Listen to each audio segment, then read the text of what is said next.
We pick up this week at Yester Hill, following the big battle you had with the evil druids, um, and Strahd had made an appearance and actually watched the battle before riding off, and you prevented the animation of this 50-foot tall, basically what would have been like an undead tree ant, that would have gone on a rampage on to destroy the winery and then on into Valaki. But you ruined the druids' ritual and didn't allow them to complete it. The strange tree that was chewing on the fellow is still down there. Did I don't know that we came up with a name for for that guy, but it was one of the were ravens of the Society of the Feather. The druids had caught him. He was a scout coming down to try to assess the situation, and he was captured, and they were using his literal life force to fuel this ritual in conjunction with that large winery gem that we had discussed is responsible basically for producing the wine of the valley. So you've recovered that gem in the process. It is very late at night.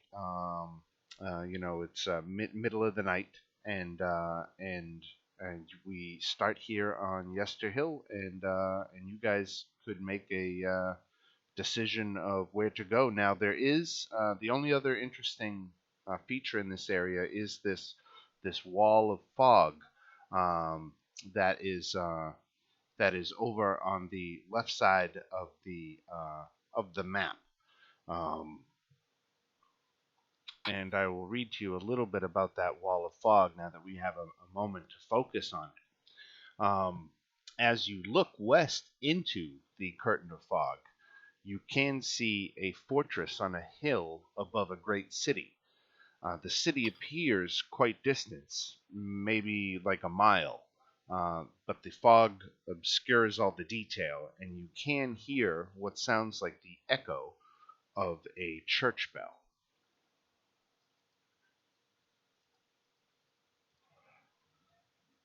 Church in the fog. What could possibly go wrong? Well, how far away does it sound? It's a distance, like a good mile. It'd be an illusion.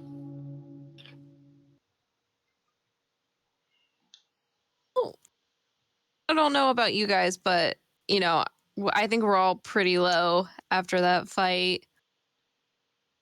So I don't know if it's safe for us to even try and travel there because we'll have to deal with random encounters. I sort of feel like we should build a fire and camp inside this ring of stones. Probably a bad idea. Better defendable than a lot of places we could stay. He was too busy crying over the dead body of George. Oh, We should Sorry. get George. should we bury him? Oh yeah. Silas, we need to do something with George. I did everything I could to try and bring him back, but I failed. Guys, hold on one second. I don't know how. I was emoting and everything. Jeez.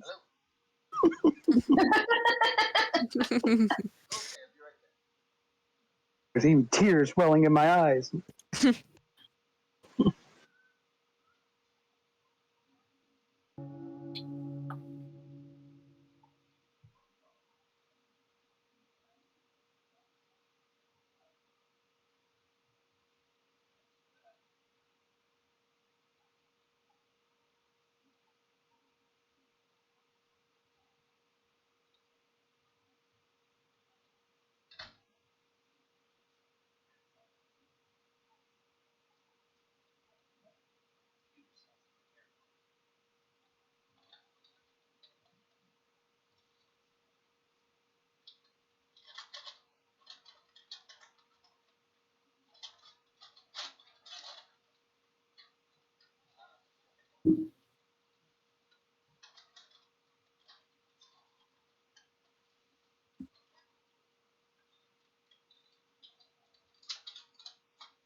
Well, we could bury him at the top of the hill. That was my hair, by the way.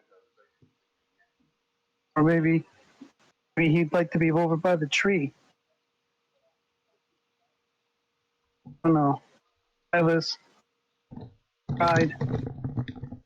Hey, sorry about that. My dinner was running a little late, so it just got here. I'm going to do my best not to chew in your ear. Mine's still baking. I started late. All right. All right. So again, sorry about that. We the wall of fog, I'll tell you, is a bit of a flavor detail here. If you were to go investigate this, you would find that the mists become more opaque as you step into them and you lose sight of the city.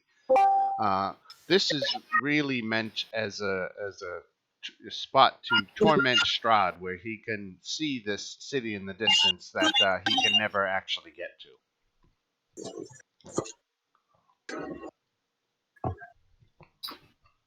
Hey, who put that there is my question. Yeah. Who created the pocket dimension that you're living in? Strahd didn't do it. On me. It's a mystery. While you were gone, I fixed my problem. Excellent. What was it? Yeah. It was a little menu bar that I'm not clicking everything, a menu bar that, I was at like plus 500 Zoom. Ah.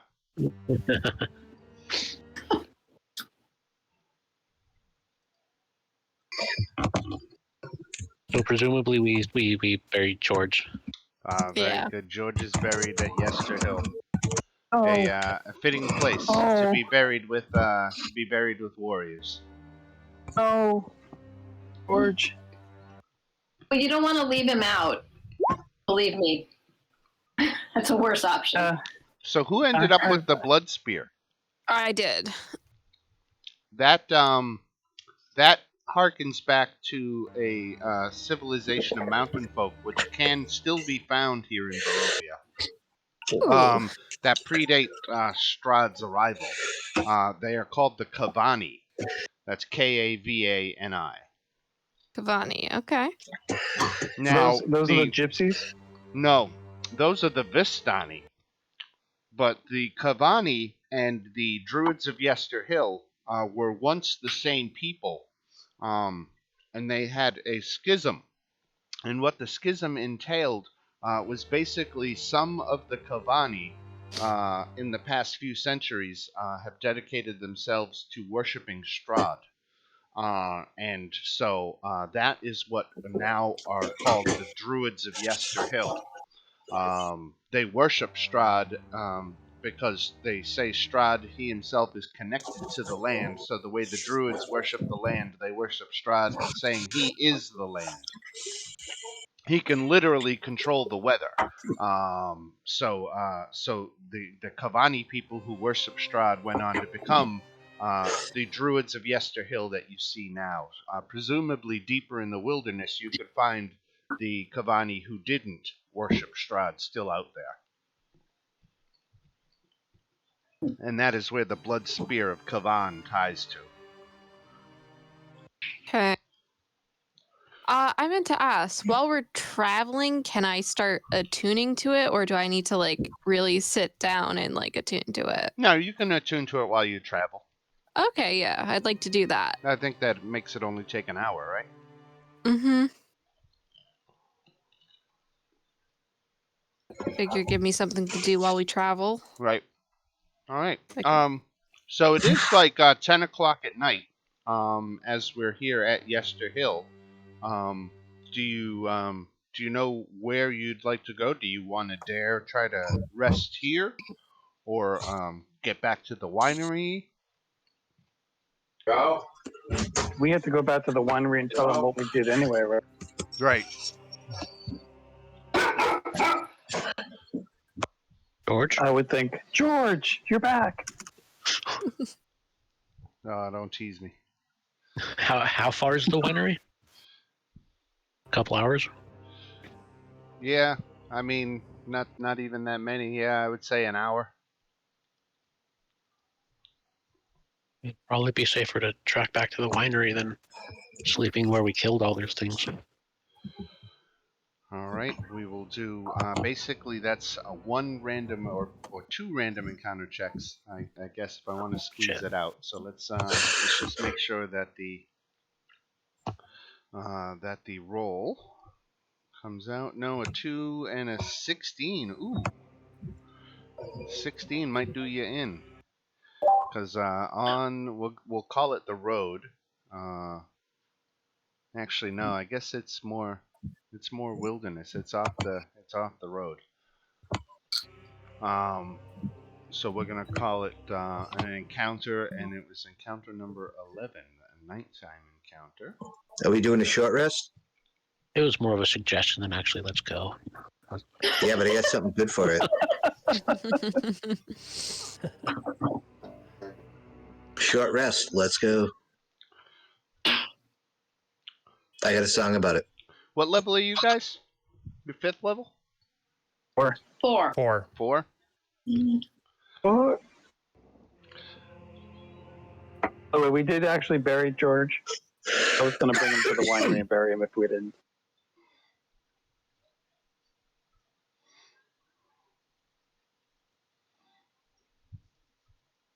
Bury him at the winery in a cask.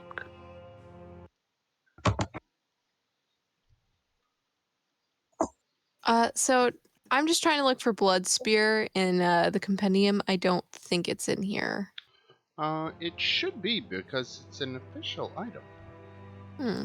But, you just have but to maybe drag not. a +2 spirit and modify it. Yeah, I guess, because it's clearly not there. I don't see it either. So. Mm-hmm. Yeah, because I was typing in blood and spear wasn't coming up. Okay. Yeah. Do you have the Alright. Yeah, handout build it. for it? Let me make sure you have the handout.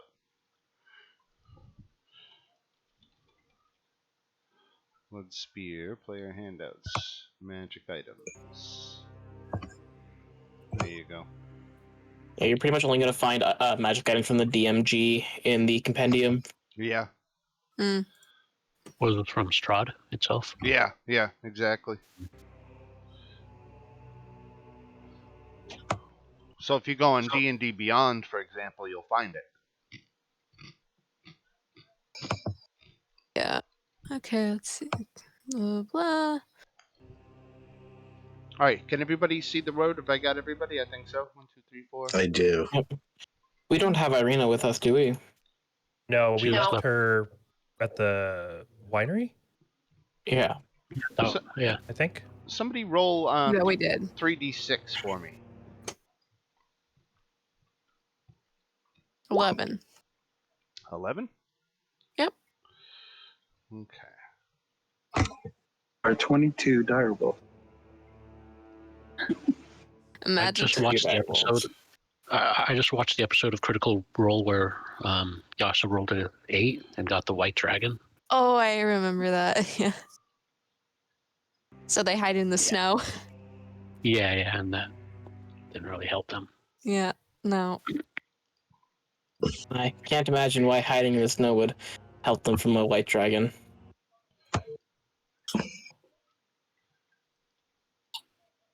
Well, that's a lot of wolves.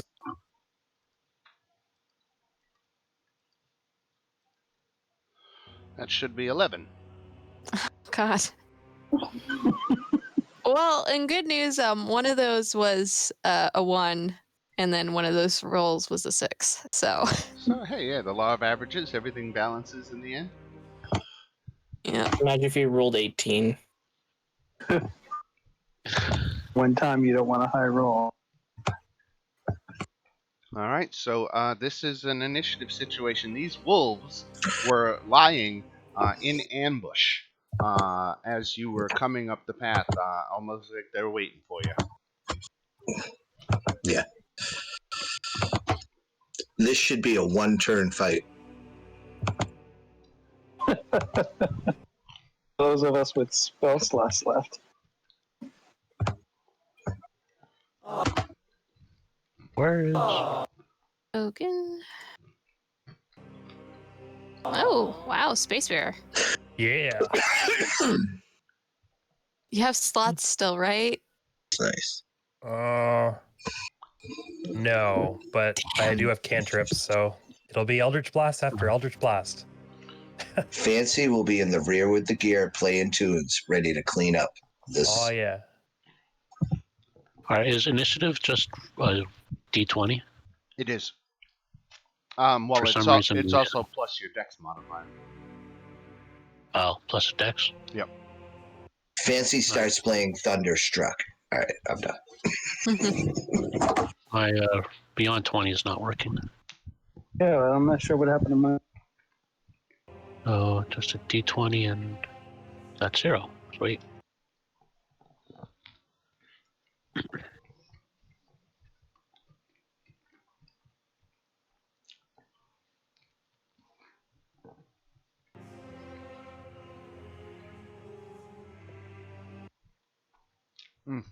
Sorry.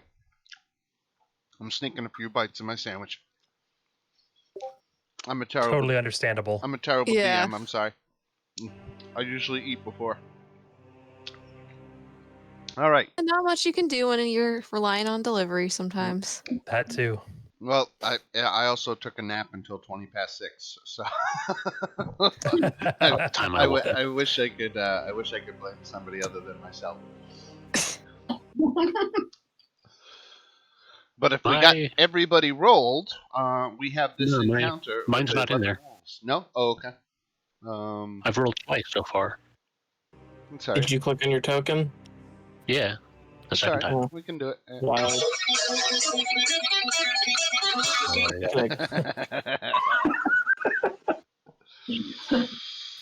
So, what number should I put the second one? What was your first one? Oh, 18? Yeah, 18, 5, and then 10. Okay, The 18, I forgot to click on my token. Okay, we'll do the 18. We'll honor that. All right. So up first, against this pack of 11 wolves is Space Bear. All right. Well, I'll just hit the head wolf with an Eldritch Blast. Yes. Oh! What a start. Right. What'd you get? Let's see. Minus 1d10 on a saving throw. That's gonna hurt. You're not going to be using it anytime soon. I don't think the wolves have you making many saving throws. Yeah, I thought so. Be some weird wolves. Right.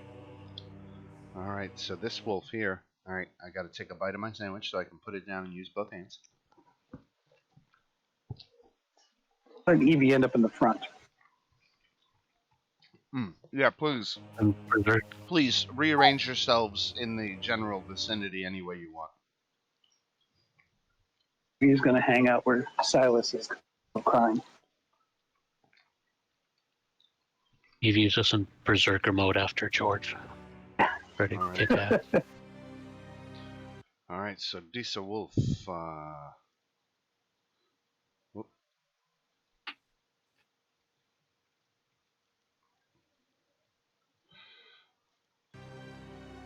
Stop it. Friggin' thing. All right.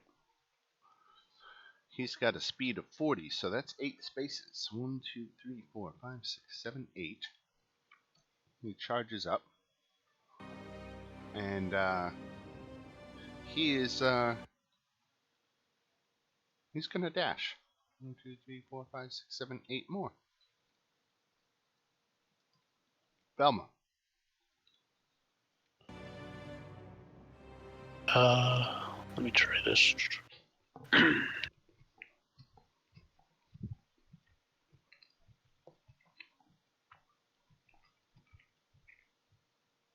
That did not work. All right. Oh, it did pop up. Yep, evocation cantrip. No, that's not what that's supposed to be, but oh well. That's supposed to be the firebolt. But... Right, Hey, firebolt. this is different. This is different the way it comes up, huh? Yeah, I think that's a side product of Beyond, I think. So is that the... So that looks like it's a 21 to hit for 6 fire damage? Yeah. And that's against the lead one? Yeah, the lead one. Okay, now that triggers his massive damage, which he failed. Let's just call that up again to remind ourselves. That's one of the good things here is you can easily do massive damage to these wolves. He's got to roll a d10 to see what happens to him. He got a 4, which means that he is stunned.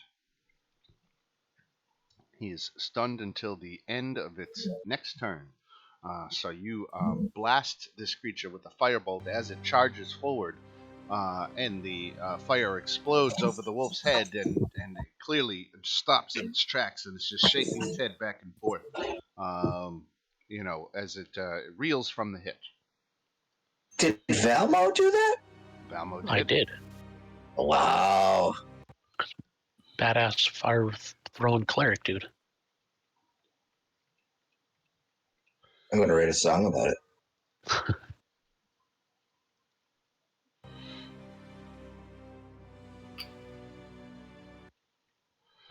The wolves are basically just charging forward.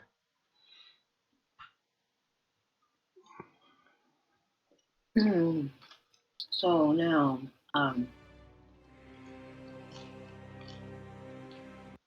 whoops.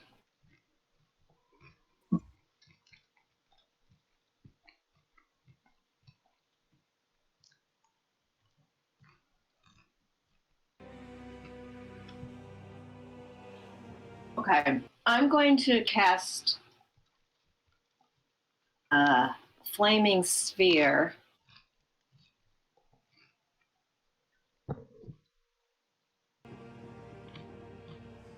You guys can't hear me. Not a bad plan. I'm not chewing in your ear, am I? No. Okay, good. Because I'm eating like a motherfucker. We're all professionals here. You don't have to hurry. So I need a little Flaming Sphere. You got it. Here it Okay. comes. Here comes the Flaming Sphere. And let me give you... wait, there it is. Let me give you control of it. Oh, no. We didn't want you to give her control of it. There you go. Have to. Right. So if they end their turn, that's the disadvantage. Well, I'm gonna put it there. If they end their turn within 5 feet of it, they have to do the dex save.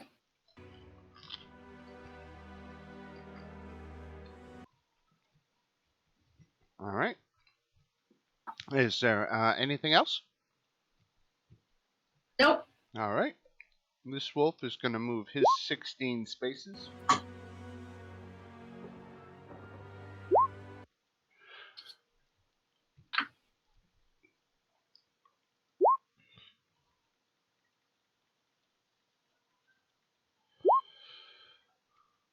So this guy breaks formation to stay out of range of the flaming sphere.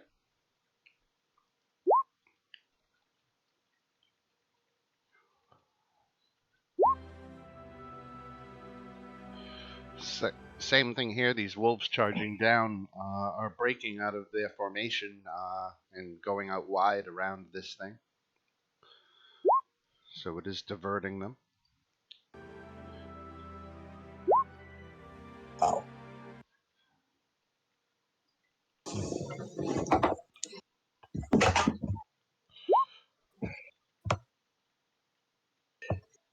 I am currently coming up with a plan of attack. All right, Shove. Okay, so I would like to cast Hunter's Mark on... I'm going to go with this one right here, just because he's the closest. And I'm just gonna keep my. I'm just gonna shoot him. 14 hit. 14 does hit for 6 damage. Right. And of course, I can add my Hunter's Mark and Dreadful Spite. So he'll actually take 13. Okay, that actually, so 7 more on top of the 6. That drops him. With your longbow, you shoot the lead wolf, and his face drops in the dirt as he skids to a stop, lifeless. Good shot.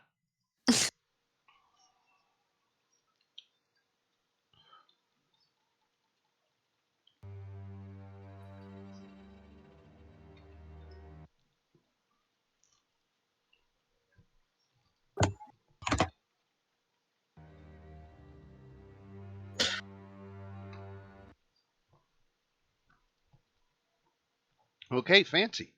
Oh, Jesus. All right. I did not crunch the numbers on this at all, but I do believe I have.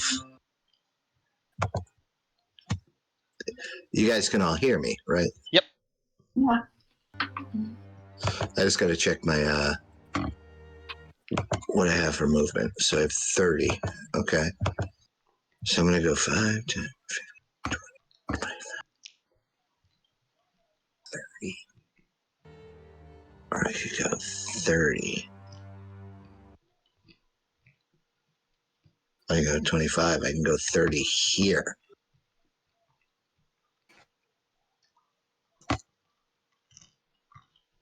And then I'm going to cast. Oof. I don't think it goes as far as I want it to. But I'm already pot committed. We'll see if I live through it. I'm going to cast range 10 feet. Every other creature than you. Here, I'll actually play it. I'm going to use this one. Totally changed my mind. I'm casting this. A dazzling spray of colored light. It is a 15-foot cone. I think I have a 15-foot cone for you. Boom, baby. Hey, you saw where I was going, right? 15 feet. I didn't see where you were going. I think. What if I went right here and went down that way? Oh, I get them all right there. Yeah, oh, that's 15 feet? Yeah, wow. Yeah, you can get 3 right there.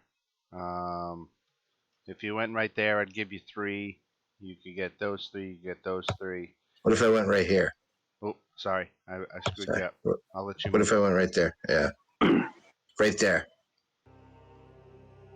It would actually be right here. Sorry. Okay. What can I get from right there? I want to get the 2 in front of me. Yeah, Turn it one more. Turn it to 5 o'clock from 4 o'clock. You could get 4. I'll give you 4. Yeah, right there. That's it. Those 4. All right. Okay. Yep.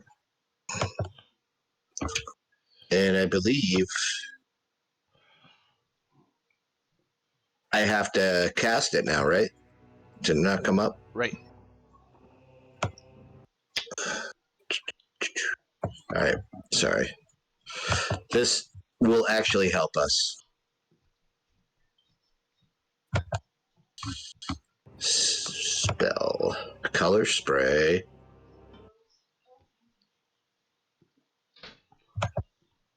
At level 2.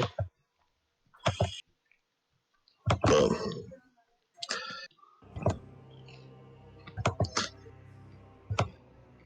Oh, to just. But always hits. Oh, it always hits? Yeah. You just have it always hits. You have to figure out who it hits. Oh. Yeah, so we figured out that. We just need you to roll the 6d10. Oh, okay. I'm sorry.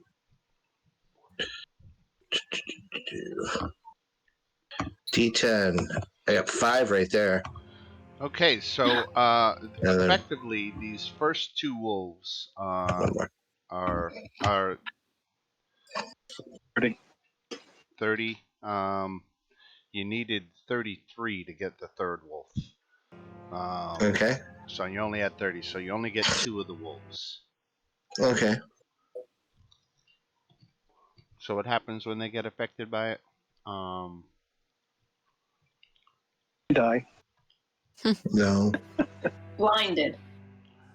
Starting with the creature with the lowest hit points, each creature affected by this spell is blinded until the end of my next turn.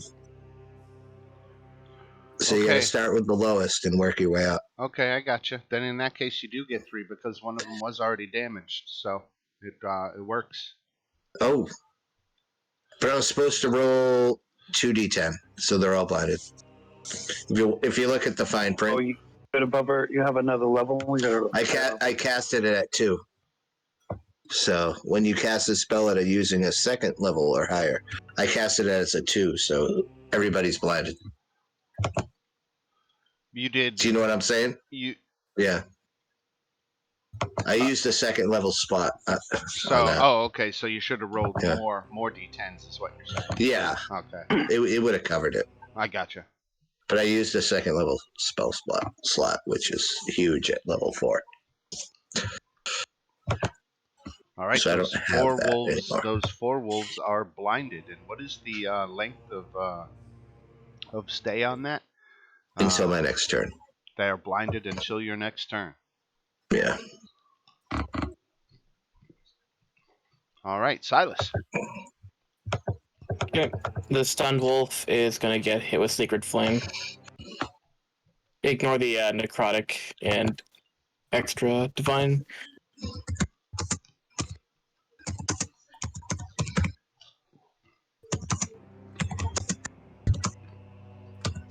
The stunned wolf automatically fails its save. Oh, okay. So he automatically takes 6 points of damage? That would be 4. The other 2 are just a modifier for got melee. It. 4? Okay. Yep. So he takes and his I'm 4. just gonna stay where I am. That's my turn. All right.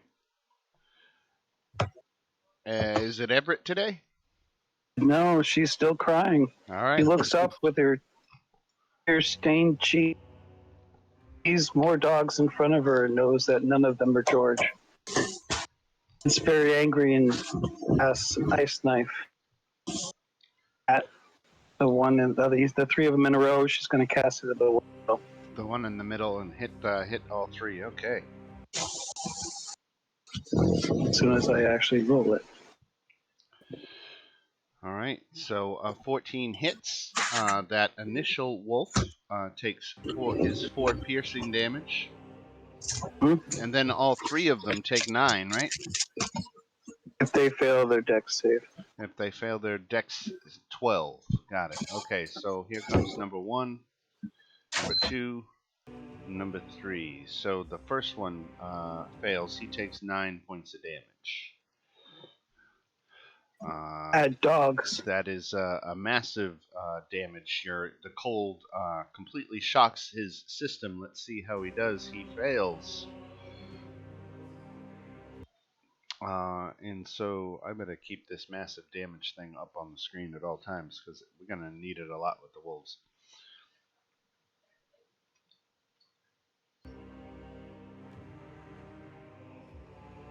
Okay, so number 5 is the creature is stunned.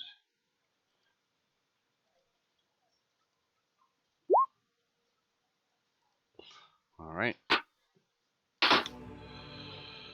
Then the next one coming back is going to take, 4 cold damage and 4 cold damage, which doesn't trigger the massive damage effect. All right, and we go to this last lone wolf back here.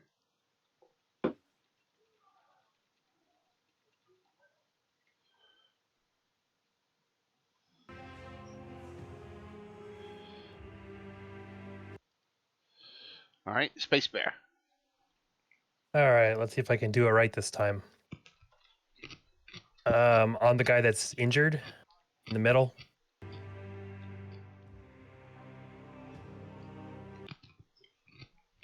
So we see 15.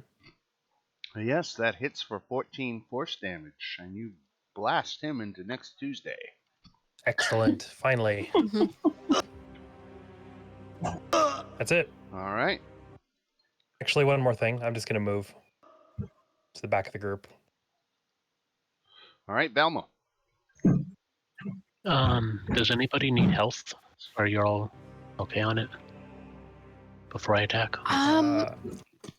I'm at half, but I'm planning on staying away from combat, so... Okay. What about Silas?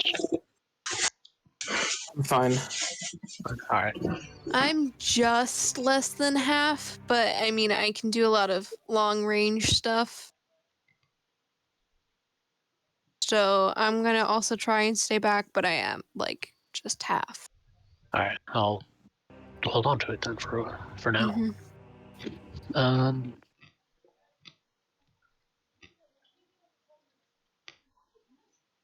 And that's it for Valmo? No, not yet. I haven't okay. done anything yet. Okay, that's what I was So, going to say. spiritual weapon. All right, let me drop that. They're like right there. I missed the ping, I'm sorry.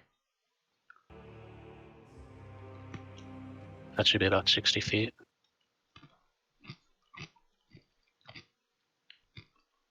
Controlled by Valmo. It's just not working. No, it should now. No, the attack. So that's a 1d8 plus 2 is that'd be 8 points of damage.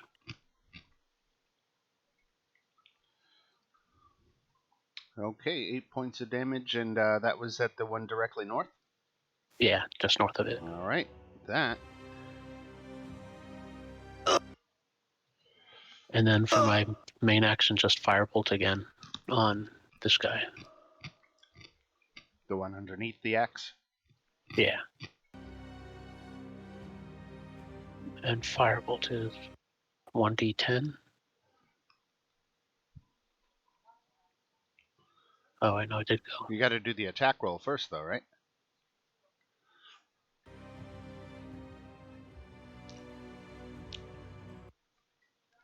Yeah. Sorry about that.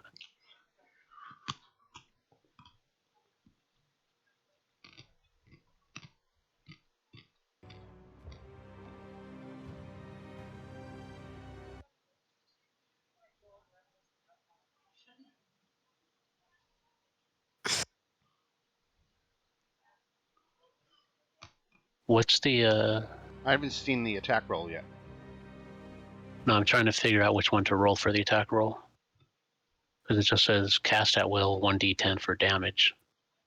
So is the attack D20? It's a ranged spell attack, right? So Okay. it's that plus your spellcasting modifier. So that's definitely a hit. Okay, and then so the damage you rolled was 1 plus what?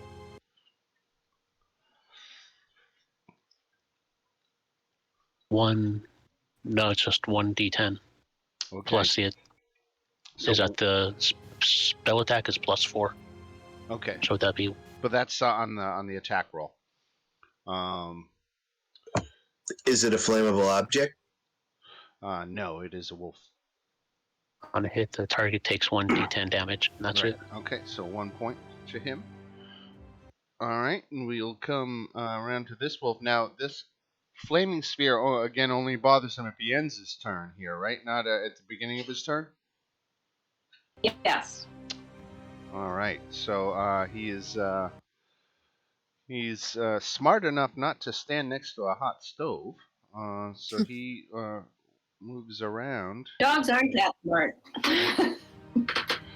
And George he was. just charges up to the closest person and launches himself at you for a bite, Shantala. Does a 14 hit? It does. So you had to take that 4 piercing damage and make a strength saving throw as he thrashes his head back and forth, trying to tear you off your feet.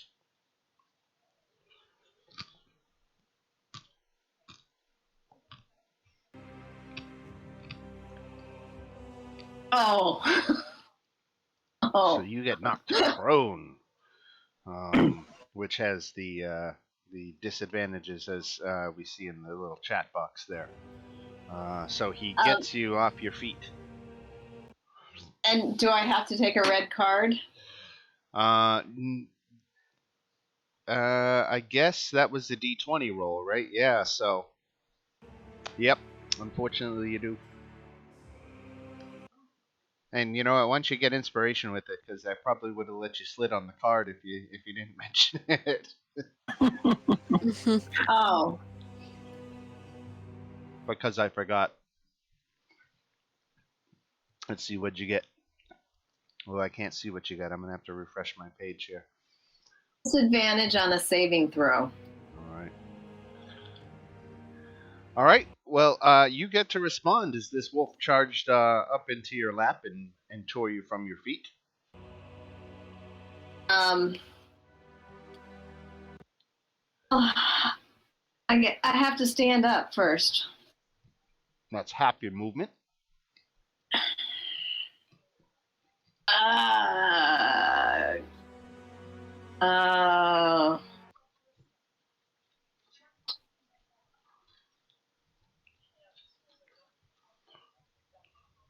So if something is a save, I don't have disadvantage for being this close, do I? Oh. Even if No.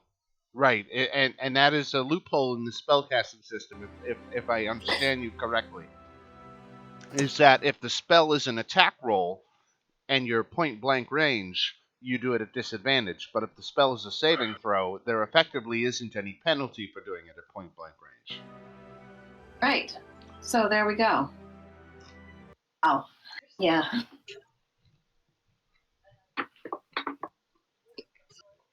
So he has to do He may do saving throw. Right. All one of those. So, for my bonus action, I can move my spear, and if I ram it into somebody, they have to do their dex save immediately. Okay. So I'm going to ram this into this guy here. So it has to stop there, and I hit this guy.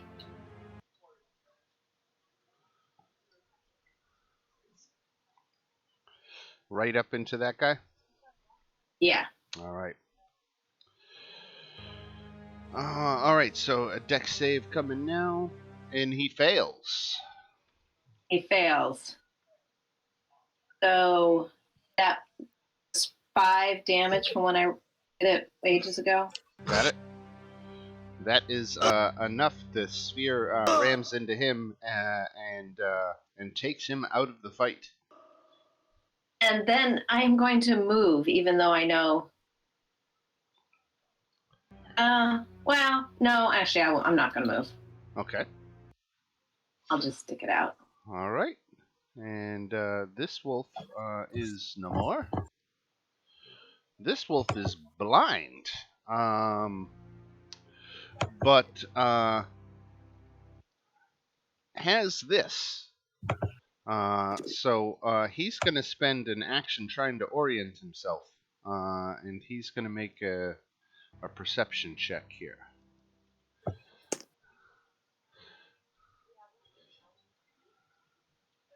I don't know if that's good enough for him to discern the direction of prey. So we will move on from him. This guy's dead. Dead. Blind. Same thing. Let's do that perception check. Again, not great. So here comes an attack with disadvantage on Fancy. An 8 misses. Chove. Yep. Okay. So I want to move my hunter's mark onto here, to this guy right in front of Shantala. Okay. So I didn't get to do that last turn, and I'm gonna start aiming for him because I don't want one of our clerics going down too soon. Okay. Boom. Yep. And let me add hunter's mark and my strikes. So he takes 14. Alrighty, Okay. and I'm gonna move to here just so I can start making some progress on Fancy's wolves. Okay. All right. The wolf here blinded. Uh, Again, not great. We'll call it a disadvantage bite attack on Fancy. 7 misses.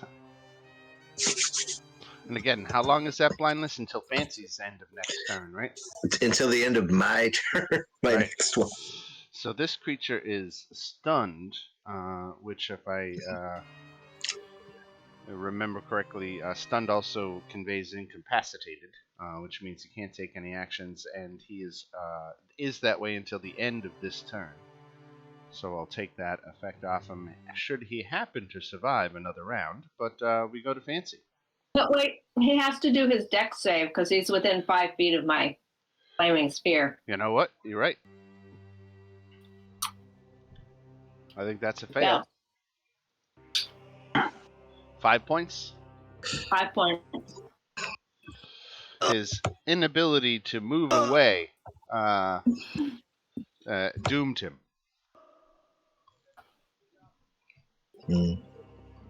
4, 5, 6. I'm casting Mantle of Inspiration on. This is going to be touchy. I would have to say. Definitely Silas. I still have hit points from the last time you used it, so I'm good there. Yeah, but you can move now. Okay. I'm just trying to think about getting people into a position. I'm just gonna be sitting back here casting Sacred Flame, so I'm probably just gonna stay where I am. All right, you know what? Then I'm not even going to cast it. You know what, Silas? I won't cast it. I'm just going to move back and let the chips fall where they may. I'm done. All right, and that brings us to Silas. So, this blind wolf here gets his Sacred Flame. Now, Pardon me 1 blindness second. doesn't do anything for its dex saves, right? I'll be right back 1 second.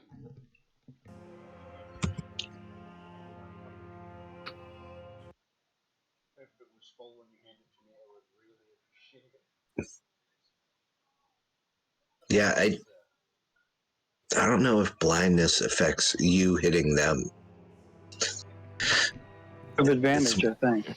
I have been rolling dead average on Sacred Flame damage this entire time. And which one are you targeting? This one. Okay. He made his save. Cool. So that's no effect. Yep. And if that's it for Silas, we'll go to Evie. Those blinds are taken off now. Oh, right. Thank you. Oh, Ice Knife coming at that one.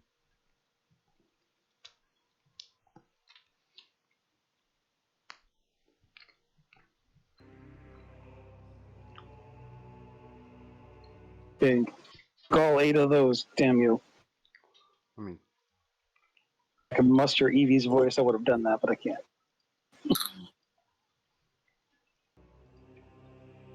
taking up all the blindness tokens.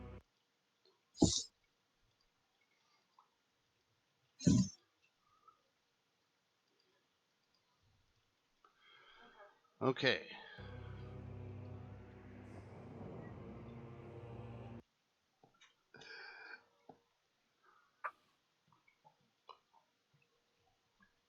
That ice knife was targeted where? I'm sorry? So, That one right there. Okay. 22 definitely hits for 8 piercing damage. That's going to trigger. He fails. He drops to 0 hit points. So you're one hitting him. That dog. This one gets the shards. Right. So here comes the dex save, right? Mhm. DC 12. So he made that, so he takes 3 cold damage.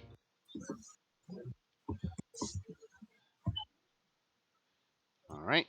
And I'm backing up. Go over next to.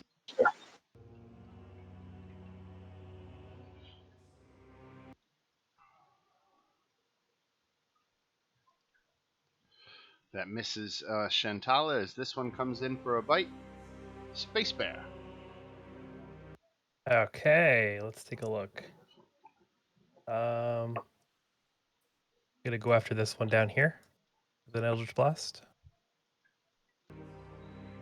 Boomo. Okay, 9 Nice. points. And that one down there only had 8 left. All right. That's it.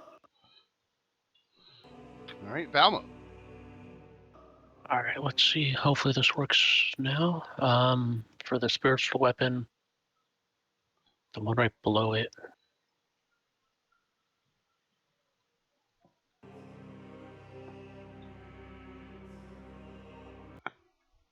Okay, a 7 unfortunately misses.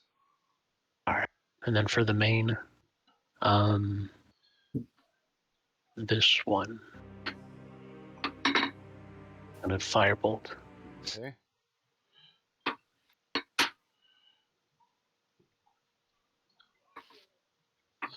A 12 misses. Just dodges out of the way. And that'll be it. All right. Wolf no more. This guy back here comes charging up, and now he's going to get advantage on his bite attack against Shantala because of pack tactics. Does a 16 hit? Oh, yes. All right, so take 6 damage and make another strength save. And why don't you play that red card against you, because that's a saving throw card, right? So that's a disadvantage, huh? Right. A strength saving throw at disadvantage.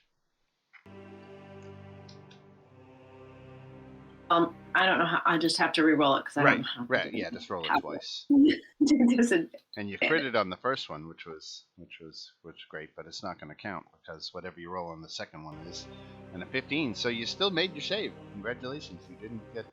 And now you can. Here, can I? Yeah. If you drag that card out onto the play surface, I'll clear it. Huh. Excellent. Well. All right. So that turned out okay. That was that wolf, and it is your turn.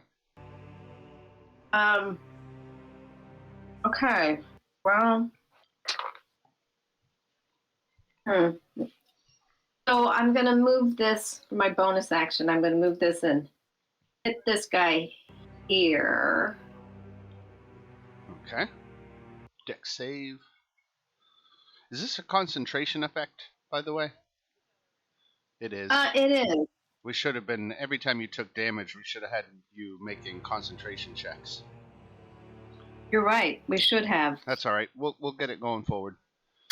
I should have asked. I should have asked whether flaming. I should know by now that flaming sphere is concentration, actually. But okay, so he made his dex save. So he takes what, half damage, 2 points? Yes. Okay. All right. So that was your bonus action. That was my bonus action, and I'm going to disengage for my action.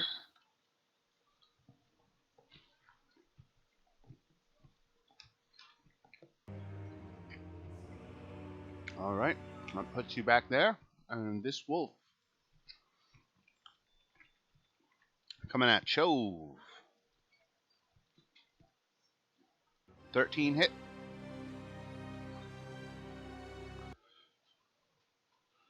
Let's see. Jove, I think armor class. Sorry, I'm just yeah, it is 13 All right. So that is 6 points of damage and a saving throw, if you please. for strength. Yes. Very good. So you ignore the wolf trying to shake you down, but take the 6 damage nonetheless. And now you get to answer back. Great. Time to use, a good old spear. See? Here we go. Oh, Nice. I meant Yeah. to say that wolf is gonna have my hunter's mark on him. Okay. So Hit him for 11. you kill him, and so gain your 2d6 Ooh. temporary hit points. Nice. Nice. And they don't stack, right? They don't. They don't. But in theory, like if I Killed another one, you'd roll another 2d6, and if you got a And take higher that. number, you could keep that one, right? Oh, okay. Yeah, that's what I thought. Okay. Very good to know. Thank you.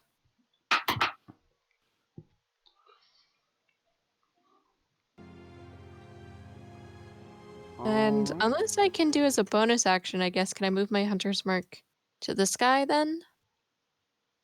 Or should I just wait till my next turn? It doesn't really. I didn't see which one you pinged.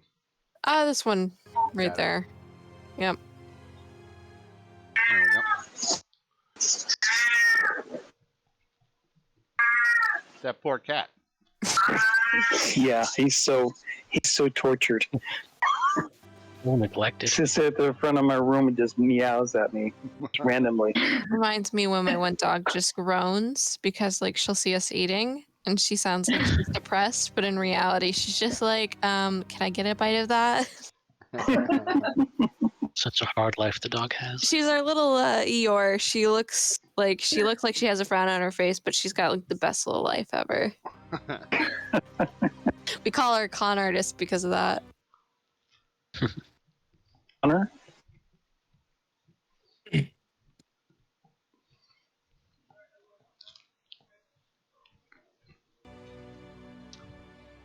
Okay.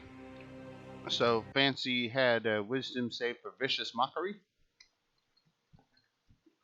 And which one were you targeting?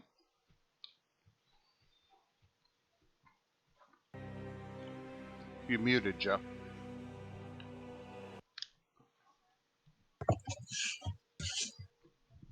I'm choosing this one. I choose you. I choose that wolf. He was giving me the eyes earlier. See? Now, I believe the minimum damage you can take is 1 point. He can't save for less than 1 point, I don't think.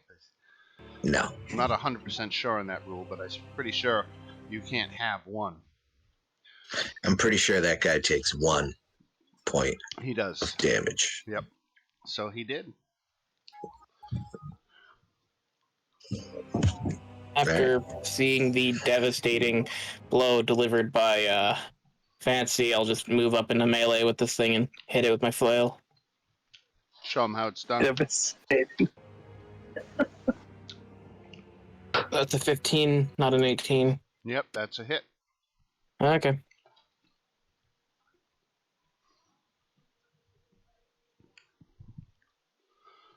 And that's certainly enough to take him out. A little more than 1. And I will move back 10 feet. Evie in the rear. It does not sound right. Finding that out. I will crossbow. Oops, I can't play at the remaining wolf. Crossbow. Unfortunately, an errant shot. Yes. Or Space see Bear. through her. Okay. Just this one left. It is. Okay. I'll get him.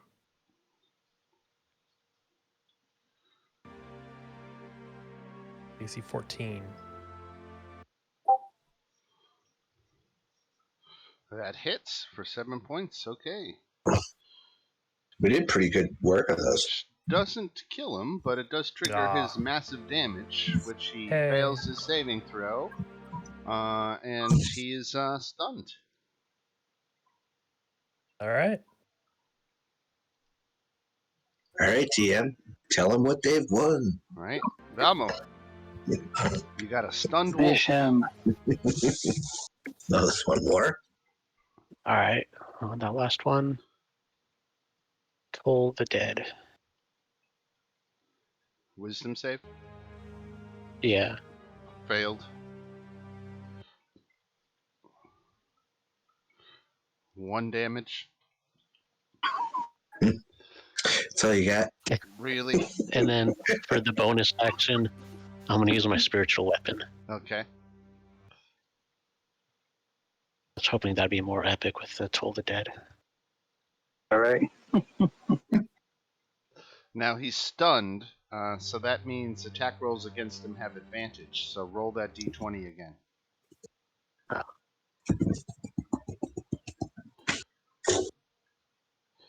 Okay, so unfortunately you miss.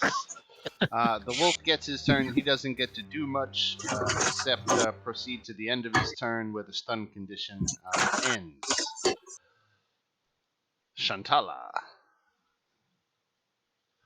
Right. So. Ramming speed.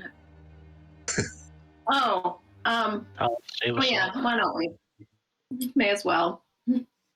Oh, guess we'll do it here. So 5 points. If 5 he fails points. his saving throw. I thought you guys might struggle with that a little bit. You guys had that handily. They did what? They hit Shantala for about 10 points of damage. That's about it. Nice. All right, so that was 11 wolves. That was 550 XP, and there's 7 of you. Let's do a little quick math. So let's go ahead and call that 75 each. 75? 75. And that is the random encounter that you tripped on the road on the way back to the winery here in the midnight hours of, I think, your 6th day. It's really the end of your 6th day and beginning of your 7th. But you arrive back at the winery, and you can see there are some lights on in the winery building. So there are still people up. There's still obviously some cleanup going on following the events of the Druids of Yesterhill taking over the place.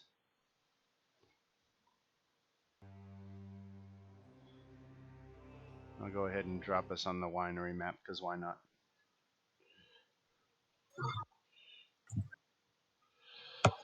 So the children are all in bed, but certainly Stefania and her father Davian are here for you to talk to. Adrian and Elvir are still out. They are making the late wine deliveries. Anybody giving them the gem back? So Davian, upon seeing you, immediately goes to the gem. Were you able to retrieve it? Has it? I think Valmo technically has it. Yeah, we got the gem. Mm-hmm. Valmo has it. I don't have the gem from inside the tree. Yeah. Yeah, I got that. Yeah. Sorry, I wasn't. The other gem. Sorry, I was distracted there. I was about to say, no, I don't know what you're talking about. So Davian, were you able to recover the gem? Yeah, and then I present the gem to him. and he clutches it and almost ignores you again in the room. Just I'm grateful. Stefania stepped forwards, and she's the one who offers you profuse thanks. And she actually gets into the line of questioning of what were they doing with it. Just walked in on like some kind of like weird ritual. Like there was this big kind of like willow, like dead looking tree. It was like chewing somebody. It was a whole thing. I think we met Strahd coincidentally. Yeah, that was interesting. Seeing a flaming horse. She kind of throws a quick symbol of blessing over herself, like, not many people can recount having met the man and lived. She can't.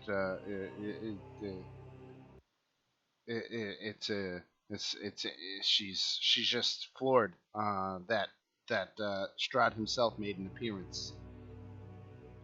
We didn't Say talk to him. hello. Yeah. We just saw watched him. us from afar Yeah. and then took off. Well, again, they offered thanks and certainly shelter for the night.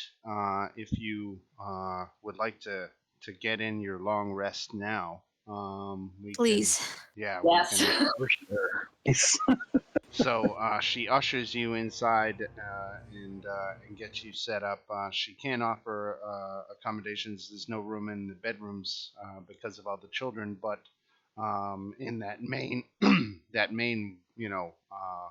fermenting area, there was plenty of room for you guys to kind of set up and get there. So everybody can get there 8 hours in. I'll go ahead and advance the clock here. During our long rest, I'm just gonna go check on the vat that I threw the druid into. oh yeah, I Um, forgot about that. So the druid actually died, Shocking. and the family has dumped out the wine, and the dead druid's body is being I guess what would they do? They would burn the body. I guess that would be the easiest thing to do with it. And they're doing that. Refueled. Right. Then he covered in alcohol. Right. Just quick Never match. gonna go out. Other than that, for the duration right here, I'm just gonna go through Silas's normal religious practices, and that's that. All right, so we can take it here. It is 6 a.m. On day 7. Yeah, and I'll get up and do my morning prayers I will be right back. Okay. at sunrise. All right. Before we go, Tove is just gonna ask quietly when everyone's kind of stepped away. She's just gonna be like, "You guys wouldn't happen to have like just an extra bottle of wine that's not going out in a shipment, would you?" For you, absolutely. Thank you. I really shouldn't, but I'm gonna do it after that fight. Yeah, I really need this. You have a lifetime supply as far as they're concerned. All you Yeah, need I'm to just do gonna is come ask. here. I'm never going to a bar to get wine. We'll make the trek if she Think can of how just much get a money free you'll bottle. save over a lifetime. It's amazing. Yeah. Ugh. So she'll take like whatever is the oldest vintage that they have. Well, that would be there's 2.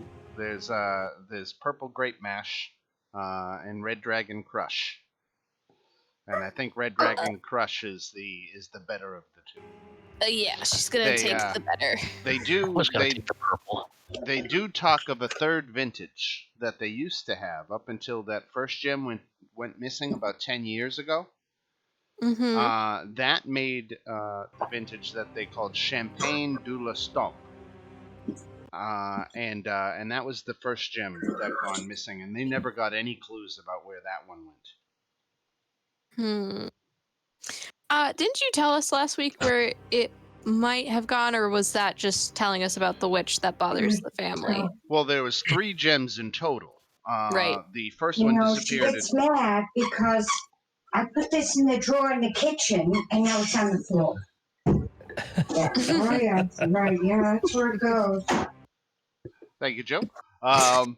So, where was I? I was. So yeah, Which? three gems. So the first one went missing a decade ago. Second one, um, went missing about 3 weeks ago, and was taken by Baba Lasaga and her army of scarecrows and other constructs. And she operates out of the swamps of Berez. Oh. And then the druids recently took the last gem, which you just recovered. Okay, that was my. I knew she had a gem. I thought Right. that was like the last gem. Okay. Right. Yeah, that's definitely something Chove would like to do. But again, it's more a group priority kind of thing. At this point, the gem you restored from the druids is the gem that's responsible for the cheap stuff. Purple Great Match number 3. Yeah, so if anyone was to ask, what is, if we have free time to like fuck around, that's what Chove's vote is going to be for. Let's get more wine out there. Fancy, Fancy stands behind Chove. It's her one vice. It's a wine famine. Yeah. Doesn't drink much. You seem pretty adamant about this. So it is bright and early here on day 7. It is a mild fall day, and it looks like a little bit of rain later. But you have the road ahead of you. Where would you like to go? Let's see if we can recap. You haven't been to the village of Kresk yet, right? No, we've been to Kresk. They gave us a We went to task about. Was it missing people or was it something else? Yeah, there? but didn't you just Trolls? go? You didn't spend Isn't a there lot some- of time in Kresk. You kind of went through it real quick. Yeah. Really, just on your way to the Abbey and back. You did manage to get to the shrine real briefly, but you didn't have much interaction with the people of Kresk or anything. No. They said something about, was it trolls? Werewolves. That Werewolves. there's a pack of werewolves that if you wanted to earn your way into the town, if you brought the head of the local werewolf pack, he operates somewhere in the regions to the northwest of Lake Baratok. So somewhere roughly up here is where the werewolves are operating out of, but they don't have a firm location. Okay. And then, am I wrong, or doesn't Falaki have a festival coming up? Yes, the Festival of the Blazing Sun is imminent. Like, how So imminent? Fancy was going to perform, right? I think we want to be there for that. I'd be down for setting it up, but it's gonna take a setup game before that all happens. That's like Ocean's 11 shit. Right, because we need money or we need to at least get Shantala some silk to make a dress. I've been rethinking that whole thing. I'm so disgusted by the abbot. I don't really feel like paying him back. And you've only come to being disgusted by him now. No, I was disgusted the whole time. It just took me a while to think why did I do what he asked. Want Monk back, I think we kind of have to bite the bullet here and give him the dress. Yeah, well, maybe we should have a conversation about that. This is like D&D existential crisis. Or we gotta find the money to pay up, and if I remember, it was a very, very pretty penny for getting Monk back. Maybe $12.50, okay, I think. Don't think that I'm callous, but maybe the best thing for Monk would be to be buried in the churchyard in Valaki. Oh, we'll discuss. Let's just move on to the next thing. There was room in the ground next to where George. Kick the can down the road. You could He always starts crying. Evie Very- starts crying again. bury Monk at Yester Hill with George. You guys are arguing about that Monk and George in Evie front of is more devastated about the loss than We'll deal with the Silas wheel is. when it falls off. Just keep going. What does Valmo have to say about? I say we threaten the abbot's life to bring back Monk. Because Violence that solves will- everything, and if we threaten to kill him, he might help us. I'm not. So I'm gonna go out on a limb here and say that's probably the dumbest thing I've heard all day. Oh, don't wait, mean to the night's insult young. you, but What if Dan allows him to play Just woke Valmo up and at Monk? 6 in the morning. Right. It's a shot. Take a shot. Sure. Why not? Indeed, you can always try. so should we head back to Vallaki for this festival and make a dress for a corpse or werewolves? Apparently,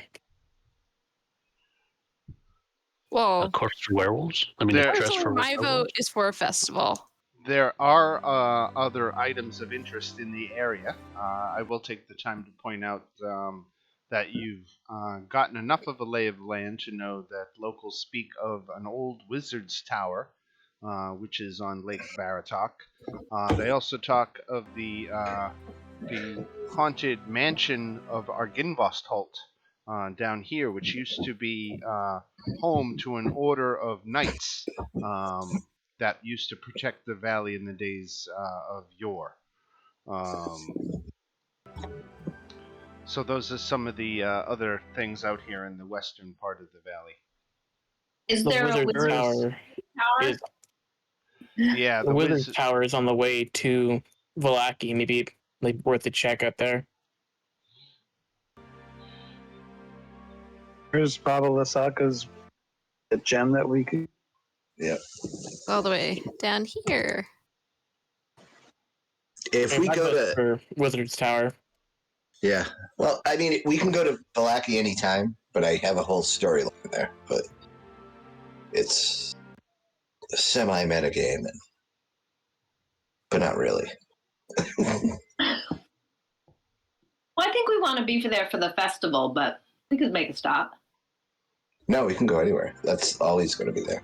How long is the festival going on for? Is it like a one day? Is it a week long? Is it a weekend? Well, actually, it could pass.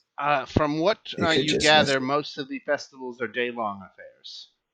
Yeah. You know, usually with a couple of days build up and a couple of days after the fact, but the big part of it is usually over one day. Right? Or, Yeah, they have multiple.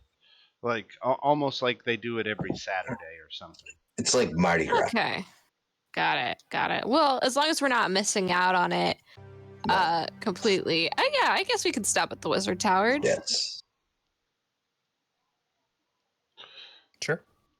He's fine with that. Who knows? Maybe we can find something for Space Bear. Yeah, we'll see. All right, so we set out on the road, and you come up past the Raven River crossroads. Let me make sure I must have given you the description here. Okay, so we come past this branch of the road, which actually leads to the Solenka Pass. That's this road that leads up further into Mount Gakis. But you take a turn left off the road here to follow this trail leading up to Mount Baratok. So it only took you a little over an hour to get there, and it was a quiet trip on the road. You didn't have any encounters. So let's go ahead and put it right at 7 a.m. as you are approaching the Wizard's Tower. Let me open the appropriate chapter here. That was Evie holding up for the loss of George. She's coming around. feeling a little bit better because she sees that you seem okay with it too. Sorry? She has noticed that her medallion is color again. So you come to a cold mountain lake enclosed by misty woods and rocky bluffs. Thick fog creeps across the dark, still waters. The trail ends at a grass-covered causeway that stretches 100 yards across to a flat, marshy island with a stone tower on it. The tower is old and decrepit, with collapsing scaffolds clinging to one side where a large gash has split the wall. Time-worn griffin statues, their wings and flanks covered with moss, perch atop buttresses that support the walls. Parked near the base of the tower, within sight of the entrance, is a barrel-topped wagon spattered with mud. The tower itself stands about 80 feet tall and has a mostly intact slate tile roof. The second, third, and fourth floors have arrow slits that are a few inches wide and a few feet tall. The tower's uppermost level overhangs the levels below it and has window boxes in addition to the arrow slits.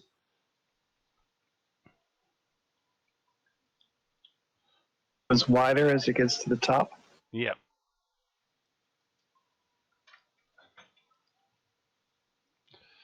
And there are lights on in there?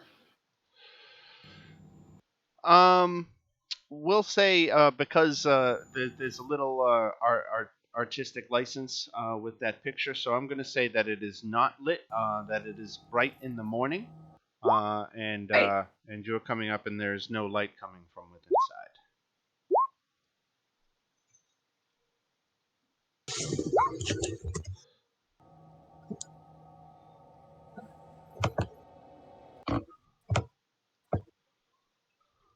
How's the water?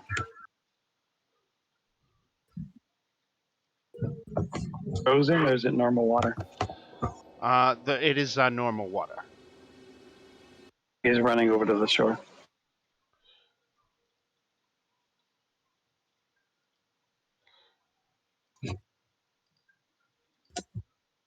Billy wants to jump in. Put your toe in. Absolutely, yeah. It's really cold. She puts her toe in. How cold is it? It is a cold mountain lake in fall. So it's about 45 degrees. It's chill. It's nice. And can we look down into the water? Can we see anything down there? Or is it all murky? Typical mountain lake stuff. Nothing seems out of place anyway. Amal, you want to go for a swim?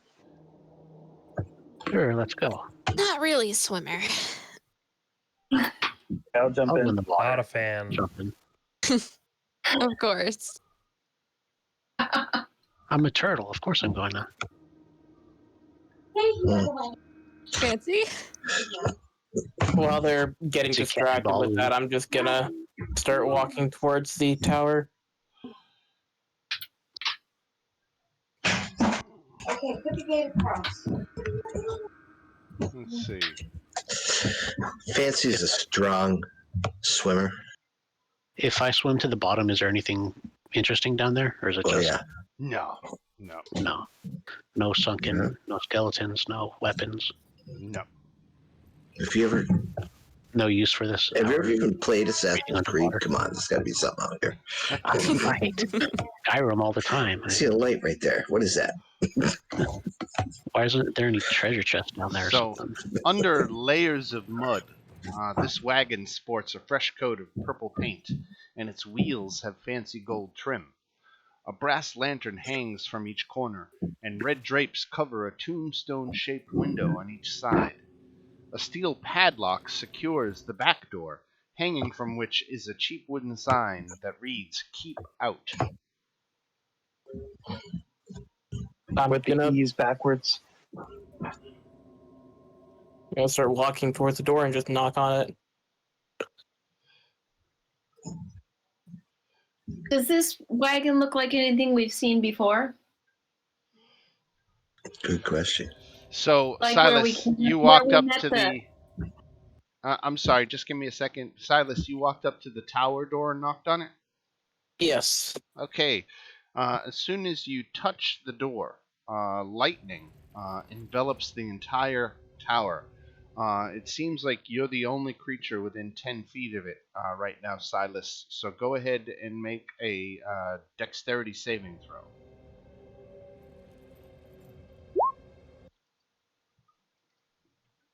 How did you Oh, do? Silas. Okay. I'm sorry. So take 26 lightning damage. Oh, Ooh. yikes. The lightning is still, it throws you back away from the tower, and the lightning continues to encircle and dance about the tower. It is not safe to approach now. Honestly, why did I expect anything else? That wasn't the plan. That was the plan, Silas. Ooh. Gonna lay on hands and get myself back up, so not a worry there. I was going to do healing word if you. It's fine. There was, I should point out, you did, before rapping on the door, you did see this. That would have been good to know before I touched it. Silence. Hey. The tower door is made of iron with no visible handles. In the middle of the door is the large embossed symbol, a connected series of lines with 8 stick figures set around it. And carved into the lintel above the door is a word. And I will put that word here in the chat. Brendan Elvis. Kazan. Huzzah.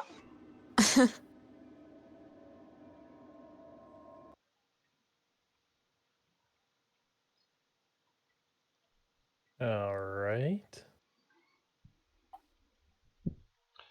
So you've got this this tower door, and you've got this wagon in front of you.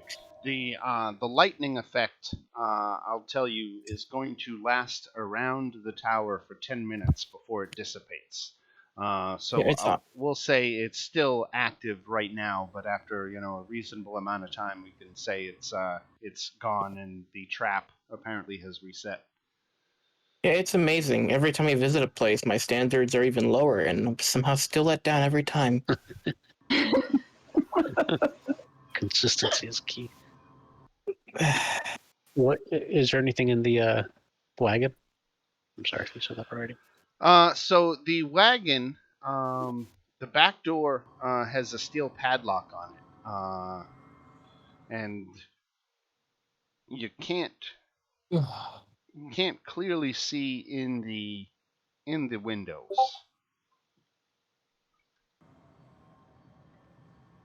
Okay, and we don't have any rogues to pick the padlock.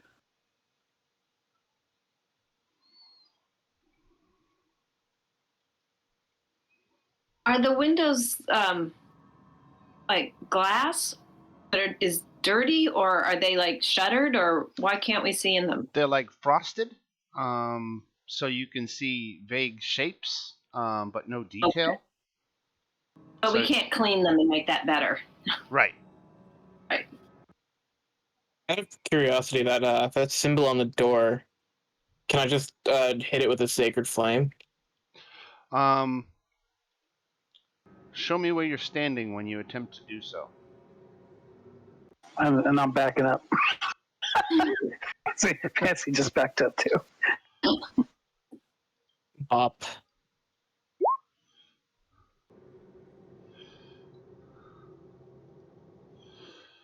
So, the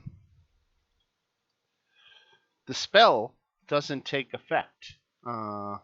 You cast it and everything happens, but it doesn't enact at the target. It's like almost as if you had an invalid target. Gosh, that's unfortunate. Does the lightning effect seem to affect the scaffolding around the building? It did. Okay. All right. All right, let's see what's in this caravan. Yeah, I was about to say, can Chove just make a perception check to see if she like can tell if maybe like one of the windows are open or unlocked on the caravan? Oh, well, I see nothing. I see. Right. It's just a caravan. Nothing strange here. Going to see. You know what? I'm not even gonna. I'm gonna try a perception check because I could probably roll worse than that. What are you Where's trying to Chubb? perceive? It's like see if I. So there are windows in the caravan, right? Can I try and see through them? Gotcha. So I'll just head over to the caravan. No. Yeah, you I can't feel like I'm make too out. short to reach them for once. I'm gonna go under the caravan. Okay.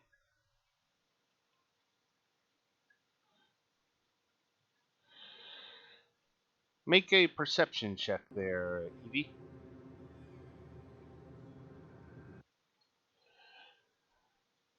Let's go. You notice a hidden trapdoor in the underbelly of the wagon as you crawl underneath Ooh. it. Hey, there's a door under here. Want me to open it? Yes. Yes. Ooh, yeah. Alice, you want to You open it? always open trapdoors. That's a rule. Okay, You asked I will me. open. I will. I was just joking. So I'm going to carefully. Oh, is it locked? Um, it is not. Okay, I am going to open it, and if anything falls out, I'm not directly underneath it when I open it. I'm from the side. Okay. So, as you come up into the wagon itself, um,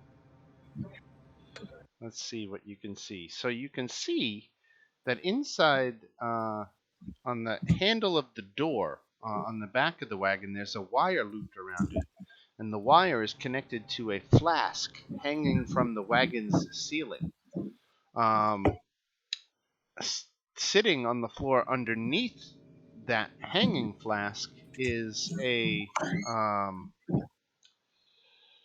is a crate filled with about 100 more of them. So Oh, it seems to be some kind of it's a trap. opening the door causes one potion to fall and break all the other ones open. Oh, that's the back door, not the one underneath. That's correct. If you had tried to open the back door, you would have set off this trap. Okay. Do I notice any traps on the bottom door? No. The one you just came through. You're kind of standing up inside of the wagon now. Oh, I'm inside now. Okay. Yeah. Do I see You anybody can else? Is there anybody in here? disable this trap with a dexterity check. Who the Or hell everybody else designed can this climb up trap? through the Rube hole on the Goldberg? bottom. Yeah, right, exactly. Is there anybody in here? No, it's just you. Is there any gold in there? The interior of the Yeah. wagon contains the following: a wooden trunk covered with claw marks, a narrow wardrobe, a climber's kit, a disguise kit, a healer's kit, a poisoner's kit. There's a leer, a sculpted wooden cage holding a chicken, a tiny wooden box, a set of copper pots, 3 sets of manacles, a shovel, a wooden chest, 2 spell scrolls, a map of Barovia, and a charred page from Von Richten's journal. Whoa, treasure. Evie, start bringing everything out through the trapdoor. I have time to read that.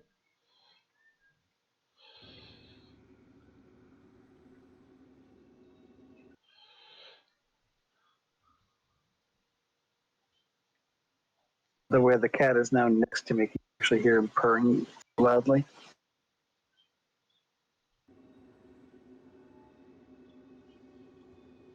This is the journal of a Rudolf von Richten, and it's a rather lengthy handout that details his story.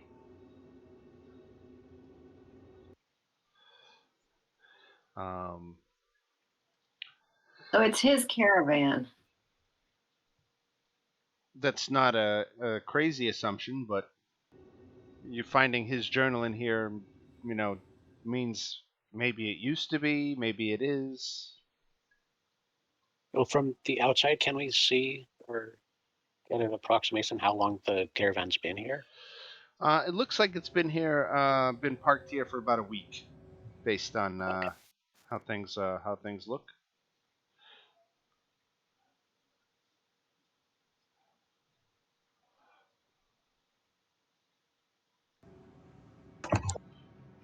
We got to get into this tower.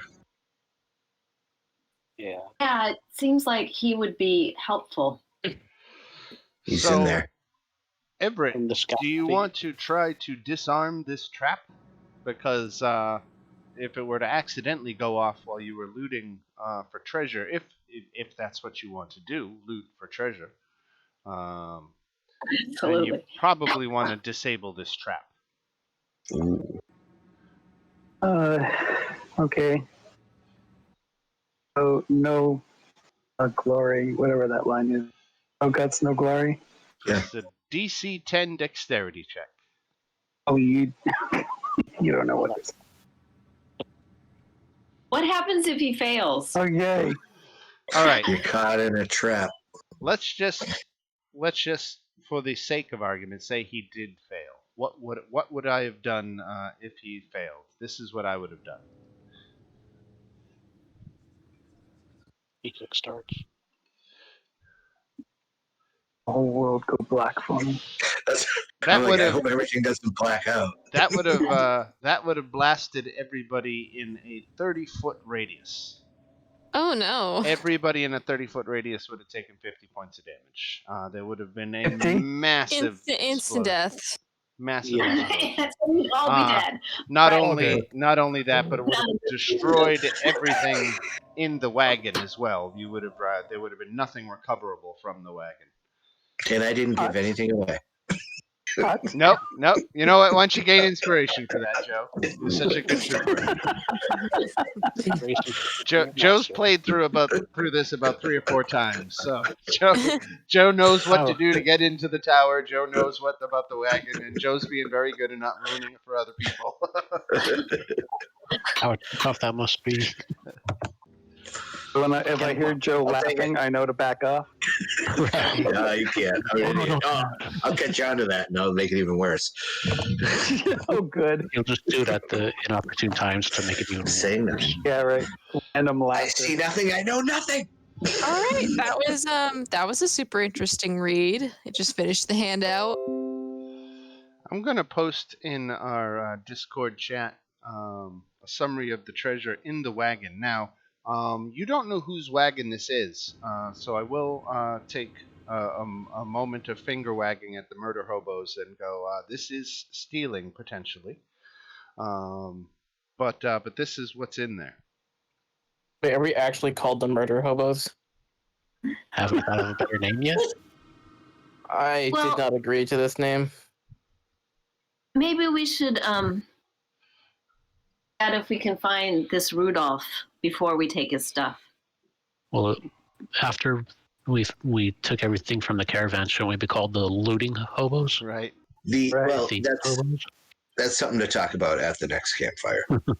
We'll figure this out. Like, We'll guys, do come we up with really want to be something. the murder hobos? No. We'll talk about it later. I mean, it's just it's the joke of D&D. Some groups just turn into murder hobos, but I think we can be better than that. The war clerics are okay with being called a murder hobo. Oh, I'm not.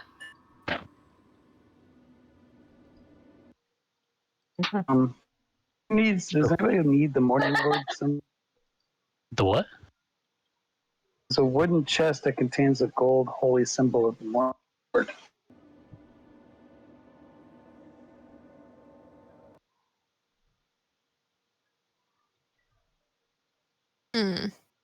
A sharpened wooden stake is also in there. That'll probably come in handy later. Very well. Could be. Spell scrolls. Yeah. Now, Like what kind of made you, spell? Evie? What made you check the underbelly? I've run this about a half dozen times now, and nobody's ever thought to check the underbelly. What made you do it? Because Evie's small and wasn't about to go through the back door, so she decided to crawl underneath and see if there's anything under there. Did not expect to see a door. Very I smart. actually thought Very maybe there smart. might be something else, but You're the first one. Really, every other group I've ever run through this blows up the wagon trying to get in, and never finds the handout, never finds any of the treasure. Because it's all blown up. I have to refill my cup. I'll be right back. Every other time it's okay. Yeah, I'll think No about other it. party's gone past this level, this part of the Gosh. I campaign. can't wait to get back to Valaki to buy another dog. So, do we think that maybe Rudolph von Richten is inside this tower and doesn't want to talk to anybody? Yeah. Fancy assumed so. But Fancy, Is he inside willingly or? Well, according to that's part I don't the know. handout, he's in a weird situation. If you read the page, it's a whole thing. But basically, he came here looking for the people who kidnapped his son, the Vistani, and then he found them. But I think he ended up meeting Strahd, and Strahd helped them find them. And he kind of realized he went too far. And so he found his son, but his son was turned into a vampire, so he had to kill his son, and now he's like cursed by the Vistani for what he did, trying to get his son back, and it's a whole thing. Kind of sounds like he's like miserable at this point. So it's possible he's in there and just like, leave me the fuck alone. He literally says, I've lived way too long at this point. Volmo understands his pain. Fancy's heard this story 100 times before. He gets it. Yeah, he literally calls himself a regretful lich. So, what kind of shitty hellhole have I entered? Glitchfoot one. Hey man, I was, surrounded with parties, some real weird shit. I feel you right there. Very different vibe. If I came here willingly. That was your mistake. Yeah, well, I had a nice place in Waterdeep. Right, you're a merchant. I don't even right? know where I'm from. Don't make Fancy give his Goonies speech. Well, so do you think you could sing a nice song and like make him feel happy? What? Fancy sing him a nice song and make him feel happy? And it would like Van Richten? the man in the tower. Yeah, that's not gonna work. If he's in there, we don't know for sure. Well, no. Climb the scaffolding. Actually, I could try that. Yeah, that is actually an option. I would try it, but I'm like 400 pounds, so I'm pretty big too, but yeah, I think I could too. Hold on. All right. Climbing the scaffolding? Did you say? Yeah. No, I do I'm have very an small, but ability. it's lightning, isn't it? What's if he touched the door? Who knows about the scaffolding? If someone's nimble, maybe. Yeah, once I could try it. I'm not very heavy. Nimble and maybe a light on their feet. I could do this. It's an option. I like it.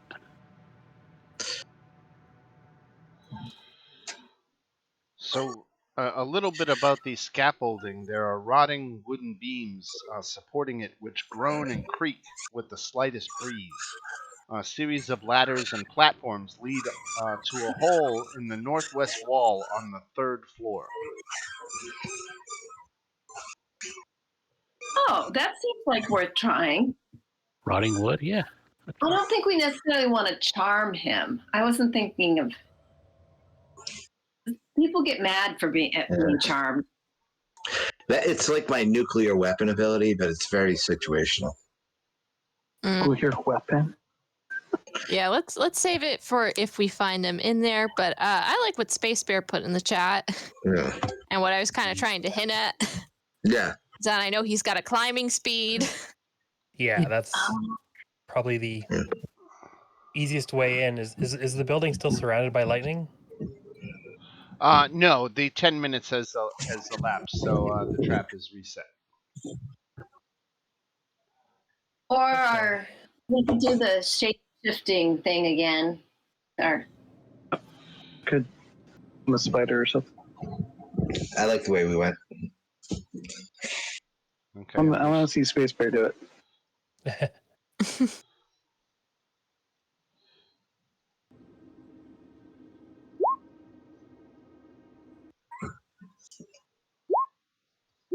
Where'd the image go? A little bit more close-up view of the tower.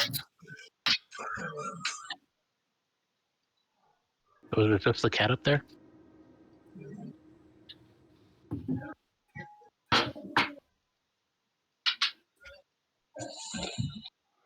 If everybody can see that down here. Yep. All right. Yeah. So the scaffolding is around the left side here, and we got Space Bear. Want to go up and climb in the tree? Yeah, I've got climbing How much speed do of you 20 weigh? feet. Let's see. 139. Okay, so it supports your weight, and you are able to climb on up to the 3rd floor. So I'm going to move you. I'm going to follow him. Okay, and how much do you weigh? Well, I'm not going to follow too closely so that I'm not on the same level. I weigh 115.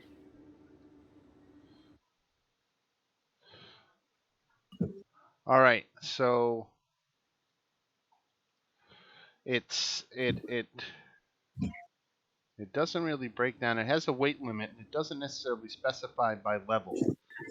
So I'm going to tell you right now, just based on you're not sure you can get 2 people on this at the same time, period. Okay, so I'll wait till he goes in and then I'll go up. Okay.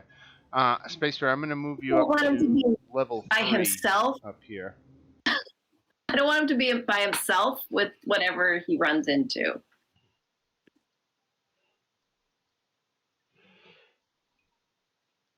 Fair enough. So you You want a mouse to go with you? You see where you are, Spacebar? You see that? Yep, I got it. Okay. Time and elements have all but destroyed this chamber, leaving a gash in the northwest wall and slimy black mildew on the walls. The wooden floor is completely rotted and has begun to fall away in pieces.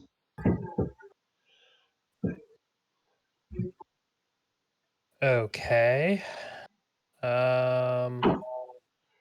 Not sure if I want to go in without everyone else, so is there anything that I could tie a rope to that might make it a little more safe for everyone else to get up? You're not seeing much. Okay.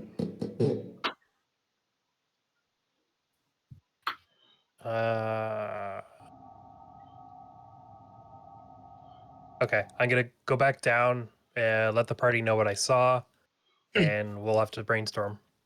Okay. Yeah, I don't think I could actually climb on the scaffolding because of my equipment, I'm at 286 pounds. Chantaler, I'll go ahead and give you a turn up at the top so you can see what's up there too.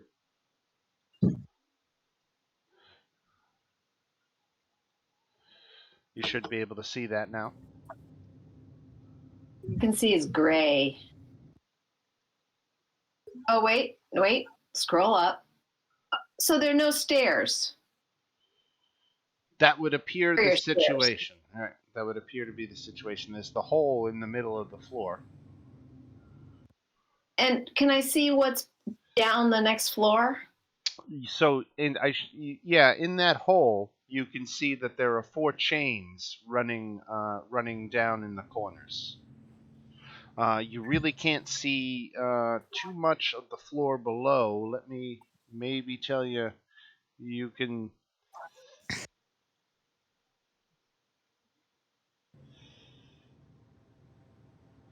Yeah, you can't see enough of the floor below to get much detail.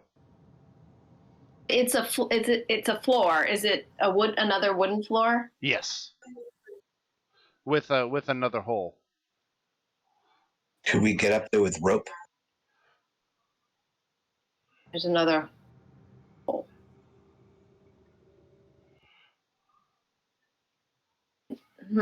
Okay. Well, this isn't very helpful.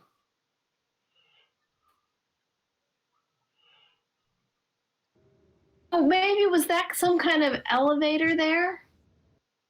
With those chains? Is there a hole above it? Can I see up to the next? Yes. As a matter of fact, there is. And there's a whole same square hole. Right. But the chains are only below me. Right. If this is an elevator mechanism, the elevator seems parked at the bottom. Right. Okay.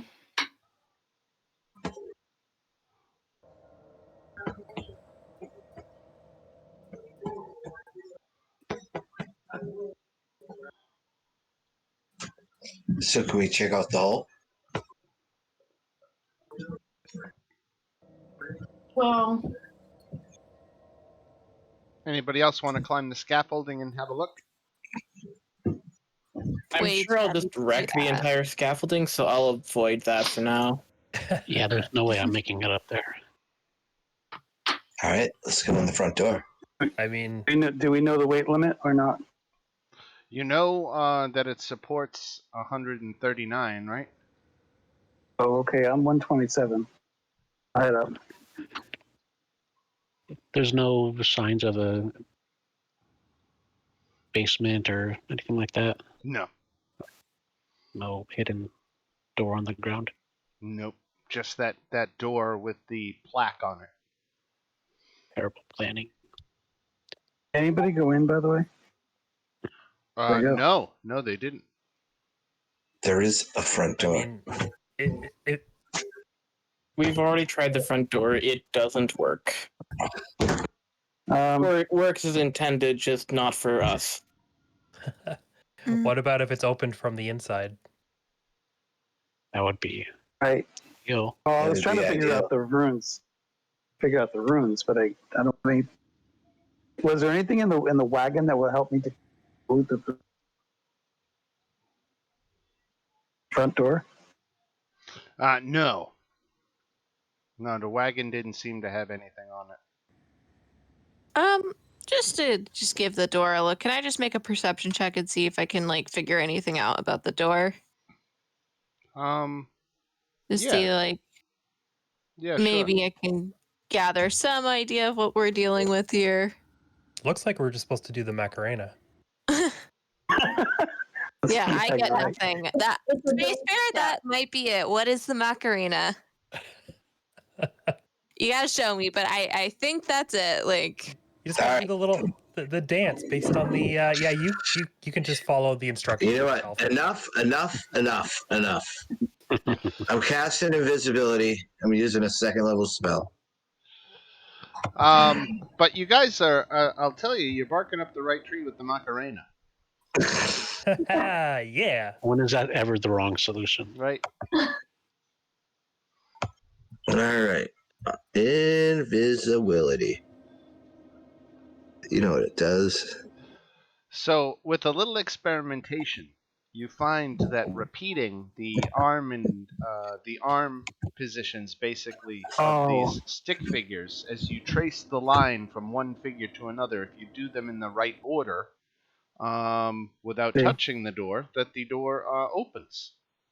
Ah. I'm not using invisibility. Macarena. I figure you guys got close enough that I could give you that one. on an 8. Well, it was less about the roles and more about what you guys were talking about when you said like oh like it looks like we're supposed to do a dance. It's like, yep, you got it, you got it. Yeah. Yeah. All right. Well, I think So our bard should take it away. This would have stumped me because Silas can't dance. so That's say highest performance. the door is right here on the south side, and I've just opened it up for you. Yes. So you can see a flagstone floor that is strewn with debris, and a few old crates in near the east wall.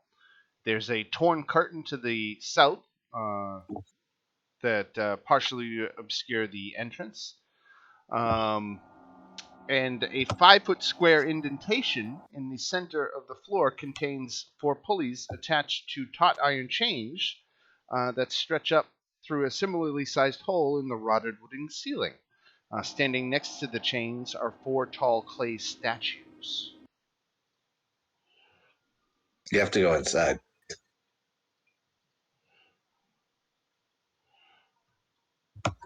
Move over here. Oh no. Ugh. So I'm trying to remember. Are the statues any kind of ridiculous pose?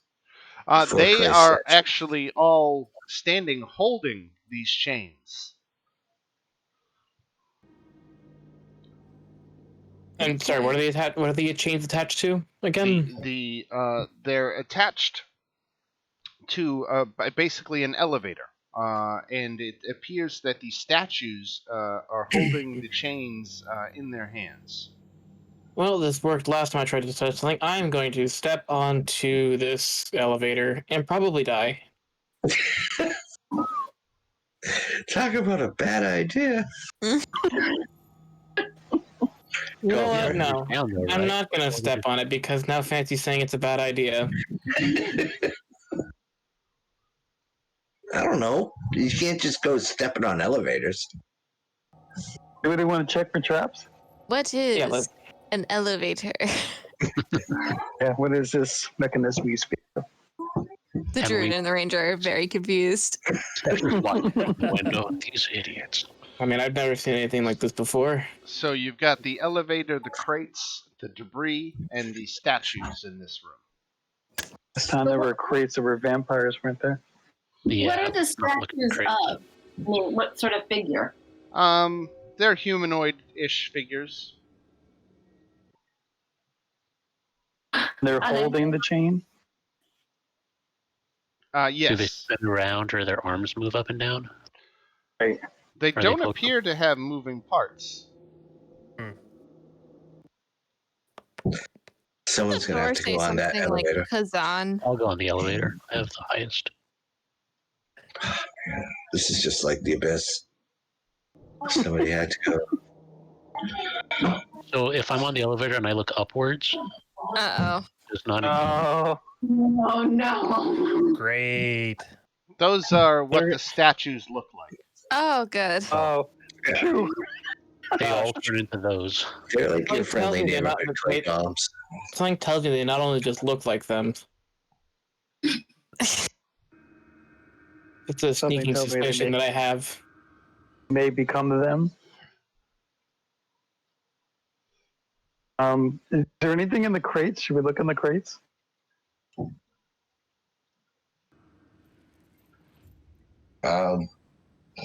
Were you there the last time we tried to look in crates? Hmm. So here's a problem with playing a character that's got 2 sides. I actually don't remember.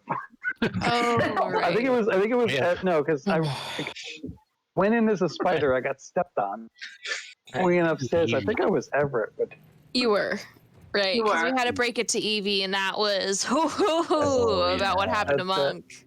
that's right. That's Or is, yeah. I'm gonna go ahead and just use a divine sense because that is the most useful ability I have. You're not picking up anything. Gosh, this place is completely safe. I'm sure of it, and I lean on one of the statues. Yeah, I'm activating cell defense and raising my AC. Not a bad idea in a wizard tower. major. So I'll go ahead and tell you what's in a couple of the crates here. Between three of them, you find a bunch of rations, some rope, some oil, healer's kits, and a hunting trap. Inside the fourth one, you find vials of holy water, 10 wooden stakes, bulbs of garlic, and a heavy crossbow. Ooh, Ooh. those sound useful to have. Hmm. All right, 2 steaks and a holy water each. Yep. Holy water's good. We got steak, we got wood, we Garlic. got Yeah, I'll take a holy garlic. water. It sounds like a dinner. I have 1 holy water. That's all I did need. have Yep. steak this weekend, so We each get 1 Nope. vial of Holy water can't be applied to weapons. It's not holy oil, right? That's No. correct. Okay. So this is functionally useless as anything but just throwing it at vampires. Yeah. You want to Well, try one on the elevator, see what happens? the I'm big Throw it at one of sure those. breaking a vial full of expensive water on the elevator will change something. the big thing about holy water is that it keeps vampires from regenerating. Yeah. Okay. I was to create water with a drop of holy water. Would the whole thing become holy water? I think so. ooh. Ooh. Wait, take 1. I'm not positive. I mean, I've just heard it in stories. I talk to other bards, you know. I hear a lot of stuff. I don't know if it's all true. maybe if we try ourselves, like maybe we could just pull on the chains ourselves, something might happen. Yeah, I'll pull Or them is Let's it with get like- off the elevator then. sounds like Actually, Or should I stay on it? They're not attached to anything up there, though. I'm just gonna quickly go ahead and that's kind of a waste of a spell, but I'm gonna cast detect magic. Oh, hey. You are detecting magic from the second level. Actually, and from the And- statues too. I'm gonna go ahead and just use ritual Excuse cast me, it. excuse me. Big stop there. The spell fails. Oh, the spell fails. Yeah, It's the spell is the whole tower is in an anti-magic field. I am so glad I can ritual cast that spell then. cool. Okay. Cool. So, good news, I haven't found anything. Bad news, this tower is stopping me from finding anything. Uh-oh. Oh, I just realized something. maybe there's a command word for the golems, like up, ascend. When you say up, No. all Oh, damn 4 you. statues begin moving in unison, and herky jerky, the elevator platform begins raising up. down. Still on the elevator. Where I was in the basement. When thought you we- say Obvious. down, it stops. I thought we and, said you weren't going to get reverses. on the elevator. I'm not on the elevator. Valmo's on the elevator. I'm much more Was. open to experimenting when my own life is not in danger. What happens when I say down? It goes back down to the into the indentation on the first floor. So it can't go lower than that. Correct. Okay. Well, Yeah. I guess, guys, we found our way to the second floor. All right, everybody pile onto the elevator. If we can all We go. all, Can we all we fit? all Yep. fit. Yep, Is there a weight limit? we'll make Many it work. elephants can fit on a freight elevator, right? Even freight I'm elevator. sure stacking Maximum several capacity. hundred pounds of people and equipment won't break this thing. So the tower's second floor has the similar 5-foot square hole in the floor and ceiling with the chains. The floor here is sturdy and does not appear like it's going to collapse if you step on it. The floor is littered with moldering books of various subjects, which many of which lay open at random pages. Time and the elements have rendered most of the books unreadable. Um, Within the western wall, 4 feet above the floor, is a small alcove, inside of which sits the bust of a middle-aged man. The bust is of exquisite craftsmanship and has been and is on display there. Let's Is it labeled? let me take a quick look at your passive perception scores. Man, mine's really good. It's like 10. Yeah, Chantella, It's 14. 15. Fancy's You guys Shantala, are looking. higher. and Fancy Chove. is always looking for music books. Shantala and Chove are the high perceptive among you, and you get the feeling that the eyes of the bust are actually following you about the room. Nope, I'm leaving the room. No. I'm gonna look back at it. It blinks. Oh, that's weird. That's hello. Like, Uh, can we help you? I was going to ask you the same question. Oh I my god. The I'm. bus. Talks? What brings you to the tower? Are Is this your you? tower? No, Are you, no, this is not my tower. I'm just an inhabitant. What's your name? you're not Van Richten? I have a name. It's Buster. Oh, no. Oh no. Ugh. Oh no. Buster, Have Buster you Rhymes? considered a new name that isn't Buster? I didn't always have a name, but I recently got one, and I love having a name. Oh, who gave you the name? Oh, the most And wonderful, wonderful woman in the world. Woman, what's her name? Oh, the angels sing of Esmeralda. Esmeralda. Hold on. That was that wait a minute. woman back in the Abbey.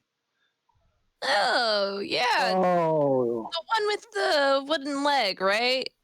Yeah, the one that was. That is correct. Yeah, that You're would be thinking her. of the right one, right? There might be more than one Esmeralda. You guys have a better memory than me. which one? Is that the one that was tied to the stake, or is that the one that No, I'm looking that's for the cloak for? To be fair, I only remember Esmeralda's name because she creeped me out the entire time I was talking to her. the late. It was the girl Silas was talking to in the library. Oh, Library of yeah. the Abbey. Oh, Yep. Yeah. So And is there some connection between her and Von Richten? Didn't she say she's looking for her master? Also, like, didn't she say she was traveling with someone? She did. She Yeah, did say that. You didn't say who she was traveling with. Hmm. Oh, so I have a note. Not very clear note, but their two names are right next to each other in my notes. Which ones? Esmeralda Davinier and Rudolf von Richten. Right. They go Yeah. together somehow. Right. As you guys are, we'll say you're having a quick conversation amongst yourselves in front of Buster, kind of going over some of these details. And Buster, upon hearing Von Richten's name, go, "Oh, that horrible man! So rude." So you know him too. Yes, he was staying here at one point, but that was before the lovely Esmeralda came. That Van Richten ruthlessly interrogated me, and he threatened to burn all the books in the tower if I didn't give him the information he wanted. So rude. what Burning information books. did he want? He just wanted to know about the tower. Like its Have you been history? here long? Say again? I didn't hear that one. Have you been here long? For centuries. Watching over the tower? Yeah. Important job.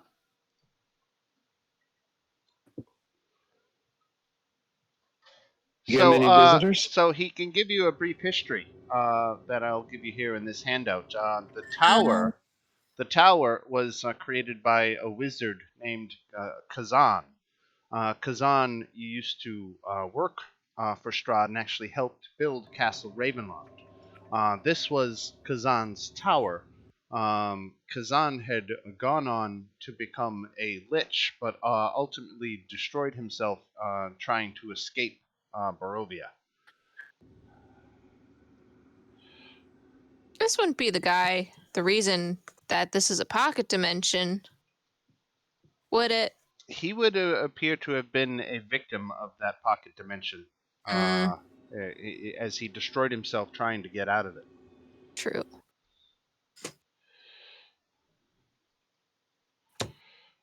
All right. Well, Wow.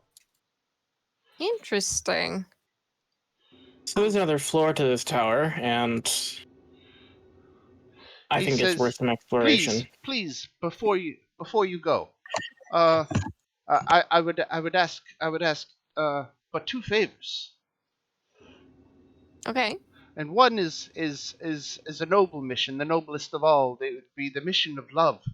I would, you see, I am unable to move, and I find myself in need of procurement of certain items.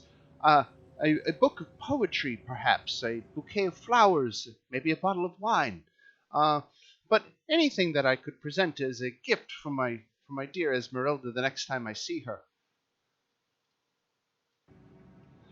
And the two, much easier, is if you could just turn several of the pages of the books that are on the floor here before me. I would like to read what's on the next page.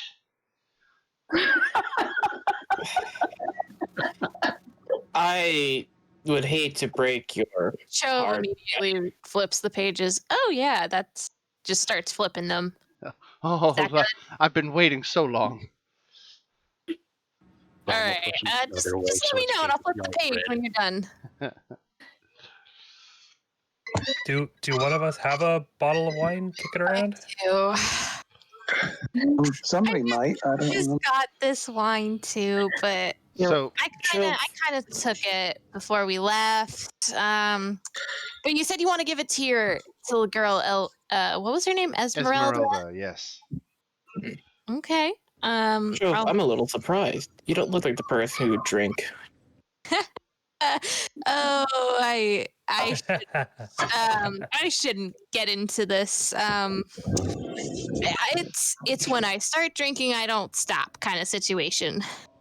Oh, But man, do I love it. She's So looking at you with her arms crossed. like a problem, not something to be very proud of, if I'm being honest. I'm not proud of it, and that's why I haven't ordered wine at any of the taverns. But it was a free bottle. I mean, how can I not take the opportunity? It's free. I mean, there are people for this kind of thing you can talk to. Really? Because, to be fair, where I learned to drink, at the Fae, there kind of wasn't a problem. I was kind of a lightweight compared to them. So I don't see it as a problem. I don't know what the Fae are. That's something. What? So look, I've only recently come to accept that we've all come from wildly different places, and there's not a lot of this is all just fantasy to me. Okay. And They're real. Chova's gonna look too, and it's just gonna be like, okay. I don't know if Shantala has told us this, but I think she would know if Shantala was a half elf. She would kind of look to her and be like, "Am I crazy?" Oh no, are we no. not? I mean, I exist because of the Fae. What do you think I am? I wouldn't know. I've never seen anything like you where I'm from. Oh my god, this is so strange to me. I mean, and I look around the room am I the Fae? I mean, most of you look pretty strange to me. You Baster is a large cat-like. Fancy comes from the water. Fancy's blue. Velma's a turtle. So far, the only one who really looks sort of normal here is Shantala, but I mean, half elves, I don't think I've ever encountered one. And there's just a child with us. So wait. What? Humans? Where you're from? That's pretty much it. Elves are very rare. Did you drive them out in earlier centuries? Is that why? Sorry? Did you drive them out in earlier centuries? Is that why? The genocide. Your people should be ashamed. We didn't kill them. They just sort of slowly They died just all out. killed themselves. Right. No, they just have a very, very low birth rate You and just died gave out them naturally. blankets with smallpox on them. That's all That's you what did. the conquerors would say. You gave Dwarves them. are incredibly Not my- reclusive, so contact with them is nigh impossible. Really, it is just humans, hobgoblins, orcs, and that's about it. Oh, okay. Well, you know about gorks and hobgoblins. Okay, you're not completely weird. You have some. You are completely weird to me, so This is a take good that as you exercise. will. What are our characters' real motives? And I mean, the like, only what thing that makes them go? So probably would seem normal is that do tieflings exist where you're from, or is that something alien? the only other thing that Buster can tell you is that the hole on the third floor was created some centuries before by a lightning strike, and that the scaffolding was built by looters who pretty much stole everything of value from the tower. Do you know anything about the wagon out front? He says he has seen it from the window, and it's Esmeralda's wagon. Oh. When was she last here? Oh, I don't want to paint myself into a corner by conflicting with any previously set timeframes about where she was, but we'll say several days. Does she stop in regularly, like a schedule, or just whenever she feels like it? Like maybe this is where she parked her wagon, where her wagon was parked while she was up at the Abbey. Yeah. Hey, well, if we see her again, we'll send you her love. So, are there more floors in this tower, right? There It's is. not There is a two- There third is. and a fourth floor. All right. We should check this out. The third floor was empty. Everybody Yeah, back as on far the as we elevator? saw. Yep. Yeah. So I do have one question for you though, because you are all very alien to me. Are tieflings a thing where you're from, Devilkin? Yes. Okay, so there is at least that. So Oh, before you shit. About it. move, Chove, Sorry, I just automatically did that. right, the floor here is very weak. If you are to step off, I know it's kind of reflex, but I don't want to hold you to it. You're talking about a 40-foot drop. If you step off the elevator. So let's go ahead and you know what? Let's toss do a D100 and say 1 to 50 you didn't step off, 51 to 100 you did. All right, so you did step off, and so let's make a dex saving throw. Dex. Please tell me. Yes, it's one of my better skills. All My right. better. So take 9 points of falling damage. Great. You crash. You fall 40 feet down. But your impact with the second floor halted some of your momentum, so you didn't fall at full speed 40 feet. You basically did two 20-foot falls instead.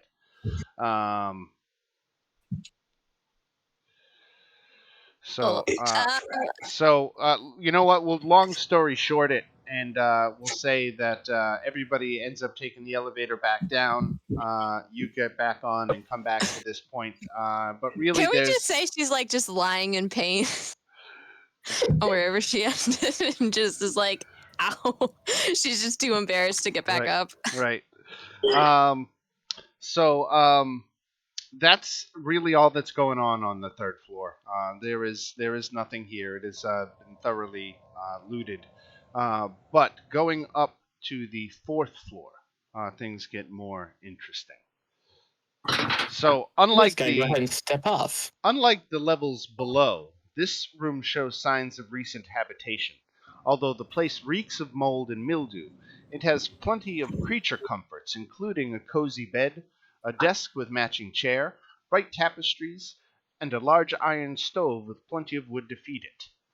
Light enters through arrow slits as well as through dirt-caked windows with broken shutters. Other features of the room include a standing suit of armor and a wooden chest. Next to the armor, mounted on the wall, is a lock puzzle. Old wooden rafters bend under the weight of the tower roof, which has somehow remained intact. Mounted to the rafters are pulleys along which hang the iron chains that support the tower's elevator platform.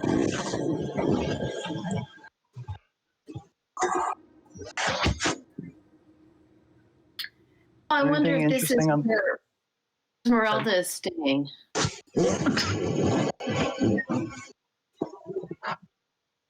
Anything interesting on the desk?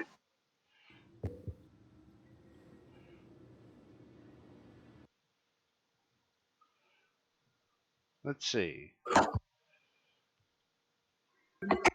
There's a lot of text here. I'm just digesting it.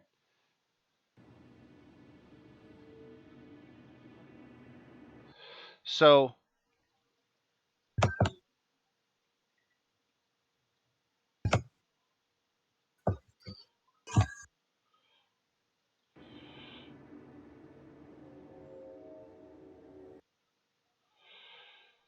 the walls are covered in hastily scrawled notes and charcoal drawings of various people and places. Dominating the eastern wall are two portraits. The first portrait is of Strahd von Zarovich, and the other is of a severe-looking old man with glasses and thinning hair labeled Rudolph.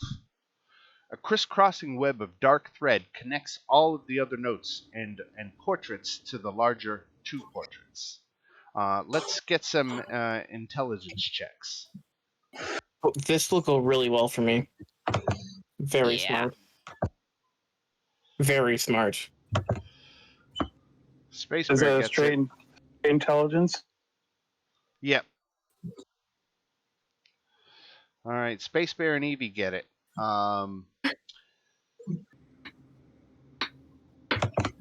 The interconnected papers on the wall represent Strahd and von Richten's connections to other people and places in the land of Barovia. Connected directly to Strahd, characters find named portraits of someone called Rahadin, who is an elf. And then there are references to Strahd's brides. His brides and consort.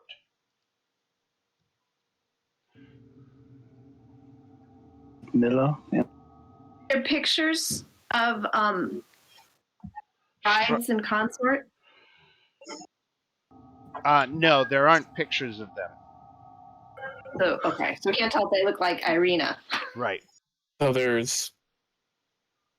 And then there are also connected are someone called Lady Vakter and Aragal.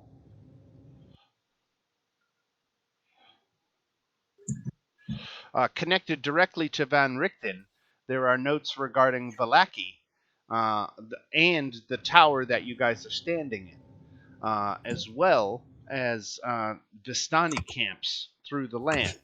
There is also a sketch of a severed head. That's pleasant. There are also several drawings of Castle Ravenloft, done from a distance. Why don't I get some perception checks?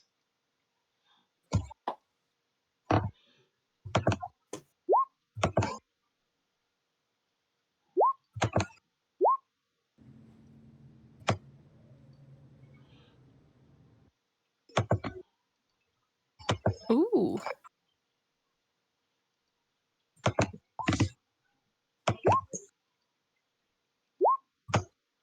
How you go, Valma? Oh, it's good. Everybody else but me. Okay.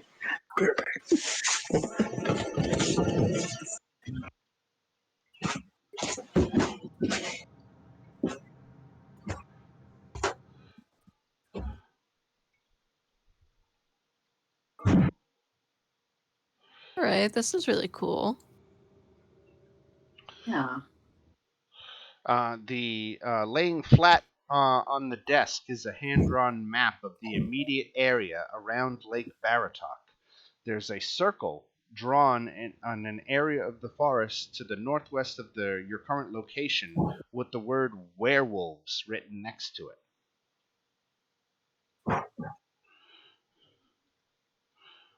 There they are. So it pinpoints a location, a suspected location of this werewolf den that you've been connected to before.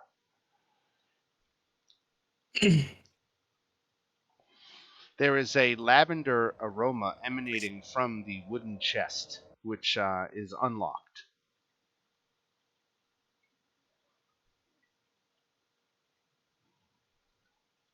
Okay. Well, I kind of feel like this is her space, and she could be an ally, and maybe we shouldn't disturb it, really go through her stuff. Well, there's definitely evidence that we've been here. Looking at the hole that I made. Buster is going to give us away anyway.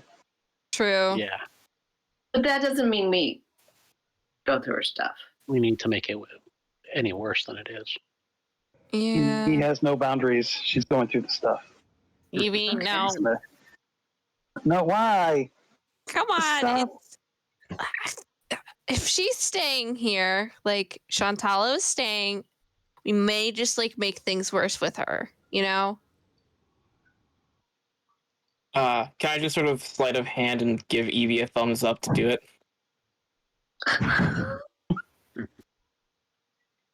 Can I make a perception check to see? 11. Yeah, it'll be very My easy. passive is 15. I absolutely see it.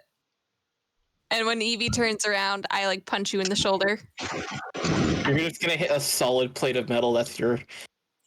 It's habit, you know, having a bunch of kids that you grew up with, like siblings. Yeah, I did not have siblings growing up, so. Well, I didn't necessarily just have like siblings in the traditional sense, but like all the kids were my siblings. It's like commune kind of thing. Yeah. Everyone's your family, so. Are you guarding the chest? It sounds much more interesting than my childhood. Probably. You mean you didn't have any brothers or sisters? No.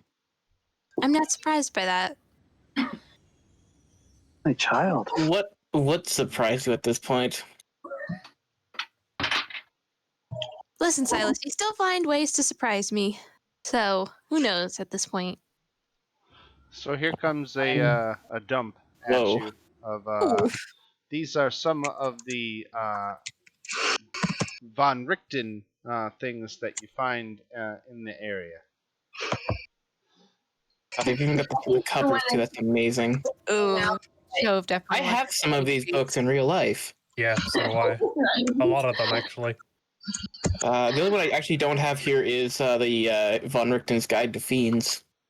To the Created. Ooh. And Ancient Dead. I don't have that one yet. I've been trying to find a copy for so long. Right. This one. Yeah, I added these in just for fun, just because I had them. They're very cool. So we're talking about a professional monster hunter here. Silas is trying to figure out what he could say to surprise Shove. So this is definitely someone we want on our side. We don't want to piss him off. Her. I think we should leave. Why do you think it's her room? Well, just it sounded like she comes here regularly, and the smell of lavender. Oh. I don't know why I was feeling peaceful. And this whole setup on the wall, she was in the library doing research, so it's like that might be more of her research to fill more data in. Right, when did they say the smell of lavender? It's Something I missed up. that's coming from a wooden chest that you can see Okay. sitting nearby that's unlocked. Okay. Because that could also just be Silas. Smell of lavender? Yeah, coming from that constantly. box.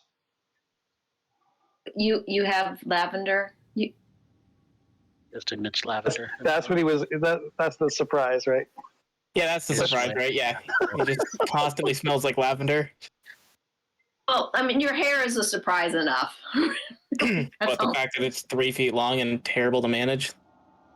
Yeah. That's some kind of vow. No, it's actually just how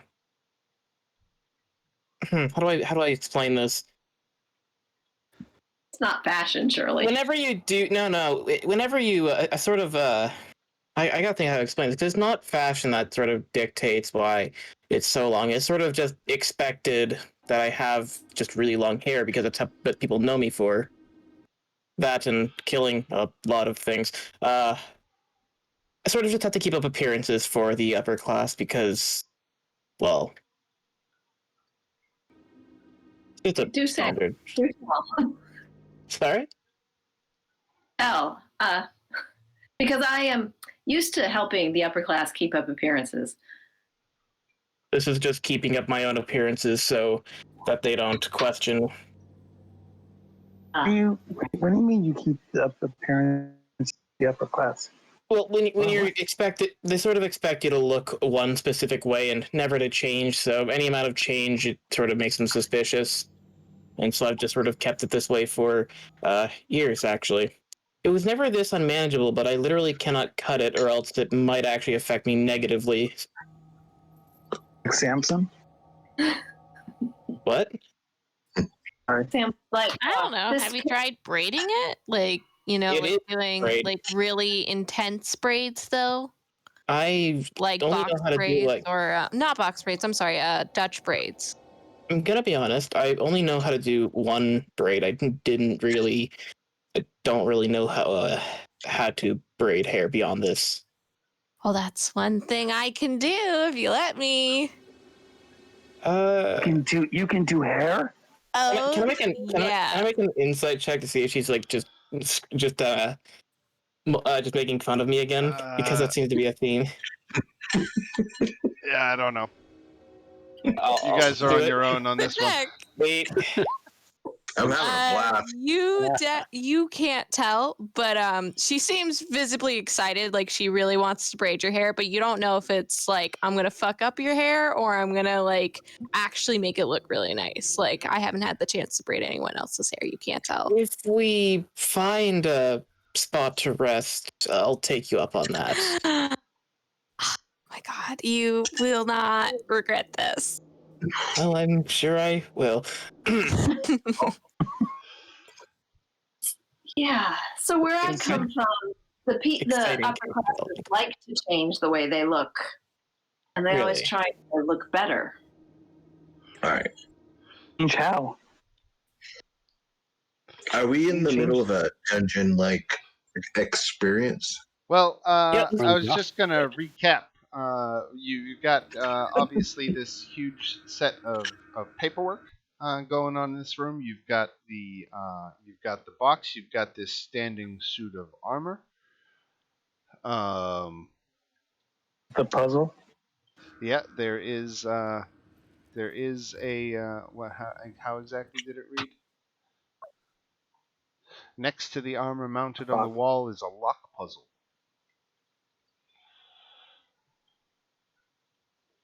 We take a closer look at that. Yeah. Why are you doing that since you're all distracted? I'm opening the trunk. No, that was a good team building exercise. Yeah, exciting. While all that was happening, now this is happening. So you are actually, I guess that's a little bit of block of old text because I've since updated the type of puzzle this is. It's no longer a lock puzzle. So let me make a note to myself to update.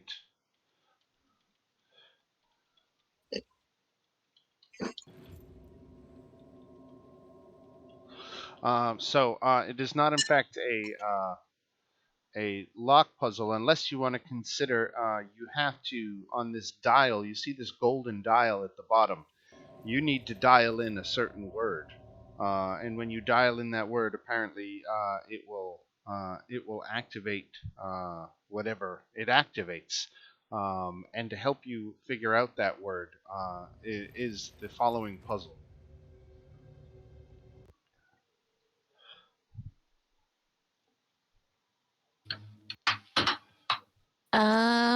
Wait, Sunbear. I mean, oh my God, Sunbear, Space Bear. Didn't you have a spell named Shatter? I was looking at Sunbeam when I said that.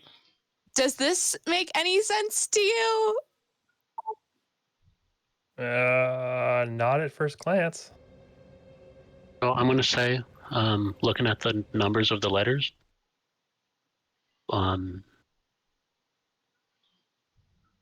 Kazan. Very good. Oh. Wow. Sorry. Nailed it. Right. Let's not make it too hard, huh? No, it was written on the door. I mean, it would make sense. So, how did you solve that? I counted the numbers of letters that were there. And that was the first thing that popped up. Just a blind guess. Well, and all those letters are up here. Do you live in Canada? Who? Oh, I didn't see the turtle. Right. No. So, no? No, California. So, same difference. Can you explain how this puzzle was supposed to be solved? Are these components for spells? Exactly. They are components for spells, and I don't know them all off the top of my hand, but you could use a drawing tool, for example, to say, shatter. Someone read the description of shatter. It will say what the component is, whether it was something. So you would draw a line from here to here that would cross out certain letters, and then this one would cross out certain letters, and you would be left with certain letters. And it would represent a word scramble that would help eliminate you down to the letters K, H, A, Z, A, and N, which then hopefully would have gotten you down. So, good job. You took a leap of faith, and it was the right one. The compartment on the wall actually clicks open, and the animated. What was a suit of armor standing next to you animates and actually lifts this huge stone block out of the way, exposing a cavity in the wall behind it.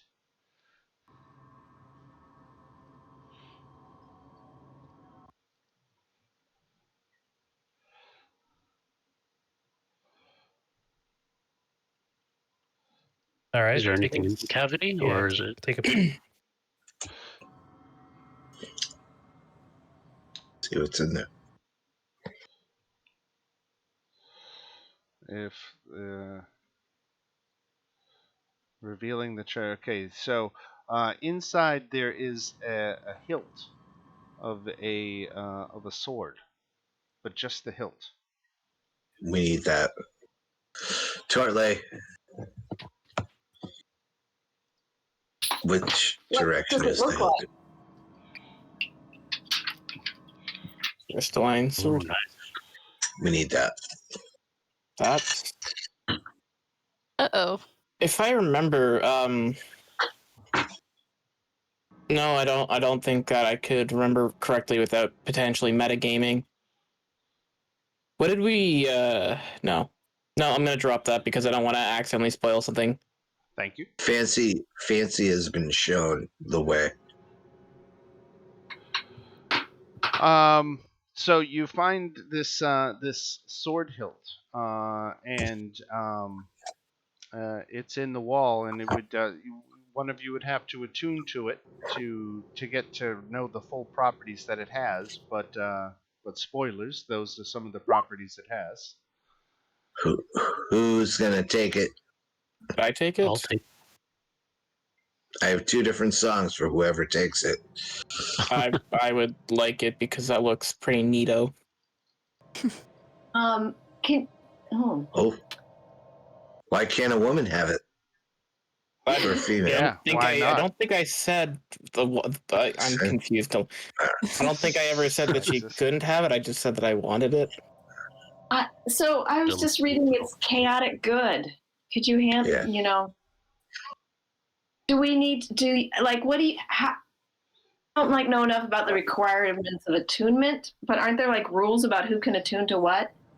Yes. Would it corrupt? I mean, only if it says it requires a specific alignment to attune to it. I mean, it would be in the requirements, like next to Right. attunement. It might be in conflict with somebody who wasn't chaotic good, but it doesn't mean you have to be chaotic good to use it. Well, and if it's a It's sword, not like you it's have to on be the able other to end of use the swords. spectrum. Yeah, Yeah, that's it the has to bigger- be somebody that's going to use a sword. Now, That's it's important to appropriate. note this does not have a blade. Yes. It is just the Right, hilt. but It's just I just- jewelry. right, but I just assumed that magic item. it's still a sword, so But as we far all as know attunement- how this story as- ends. You get a as hilt, far as you it- find a sword. as far as attunement rules go, I just made an assumption there. Right, Yeah. right. Either way. All right. Well, I can't use a sword, so that's good. I can. Wait, you can't? No, can't use a sword. No, that is unfortunate. Who is going to be the Sir Lancelot of the group? I mean, I can use a sword. I can use literally. I've been trained with literally every weapon. And you have the hair. And I have the. Oh, God, not this again. Yeah, I was Then gonna we have say, I Tony's just got a hair. spear. I feel like that's a little unfair, so it's all yours. We're going to leave the hair thing for later. I'll just take the. And no. Silas just sort of heads down, takes the hilt. Now, the only thing you haven't checked out is His hair. this wooden chest with the lavender I'm aroma. opening it. I opened it. You opened I'm it? paying attention. Oh, okay. Yes. Um, No one's inside paying attention. is a severed human head. Whoa. Cool. Does it look like anyone we Yeah. know? Its Is it talking? flesh, its flesh has a waxy complexion. As if it's been embalmed with oils. Just going to go ahead and drop another divine sense again. Just gonna... Nope, no undead. Okay. All right. Well, it's not undead, so it might be questionably safer. Male or female?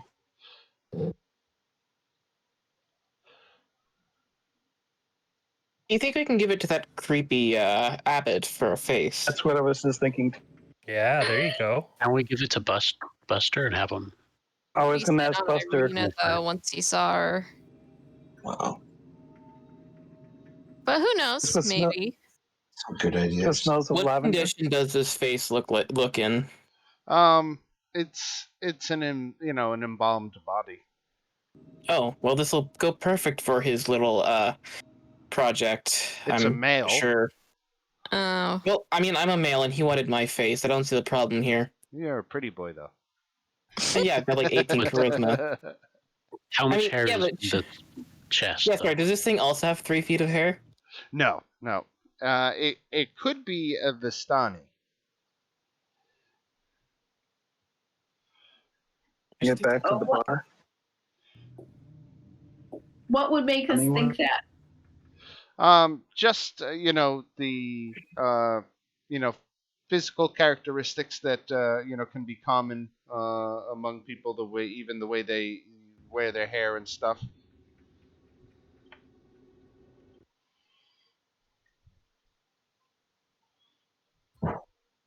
Smell. I wonder if Buster knows who it is.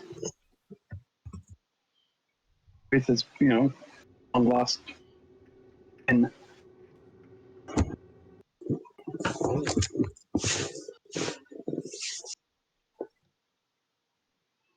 but he want to carry the head. No. There is I'll take the a head. there is a scroll on the desk. If I didn't implicitly point out before, that is "Speak with Dead." Oh, well, that Oh, helps. you did Oh not. boy, Yes. ask that. So it's not going to work inside the tower because of the anti-magic field. Do we have to take it Only downstairs? certain people can cast that, right? Cleric can.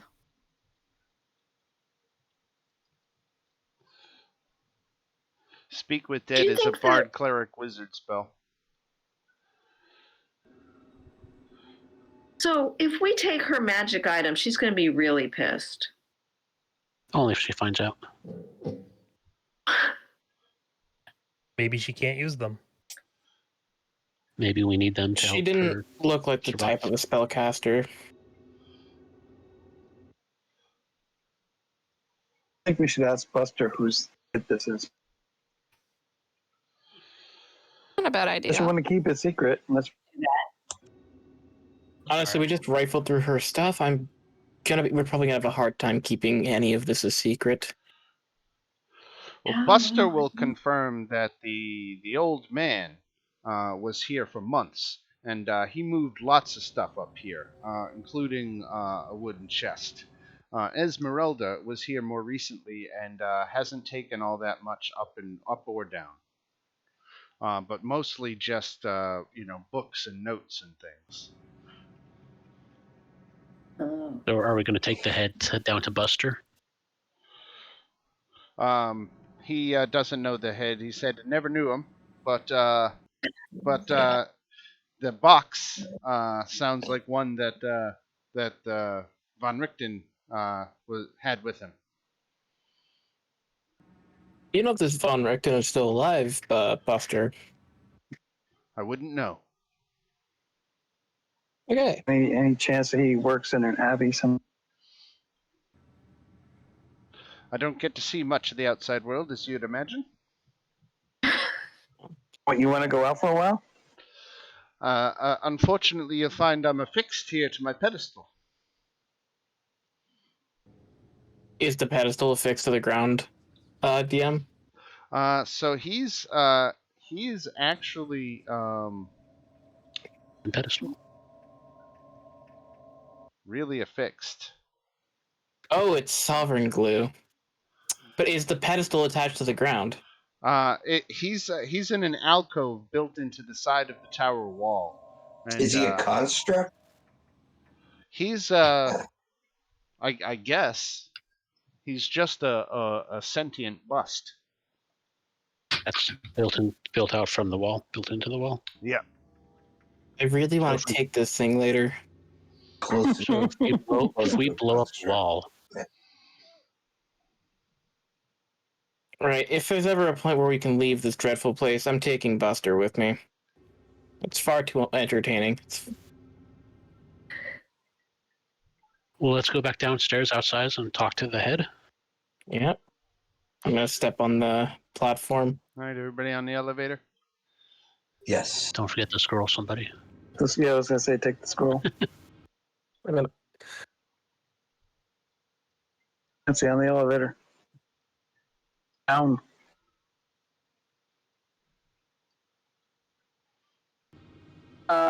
It's like Tower of Terror. Just plummets. There's no walls or anything. Just gonna move myself outside. We're all wobbling off, almost throwing up. Yeah, this is where we like, immediately encounter Esmeralda. Hey, we just took all your shit. Don't mind us. Don't mind us. We're just thieves. So, once you get 5 feet away from the tower, the anti-magic field is over, and you can cast magic as normal. All right. So let's see what this head has to say.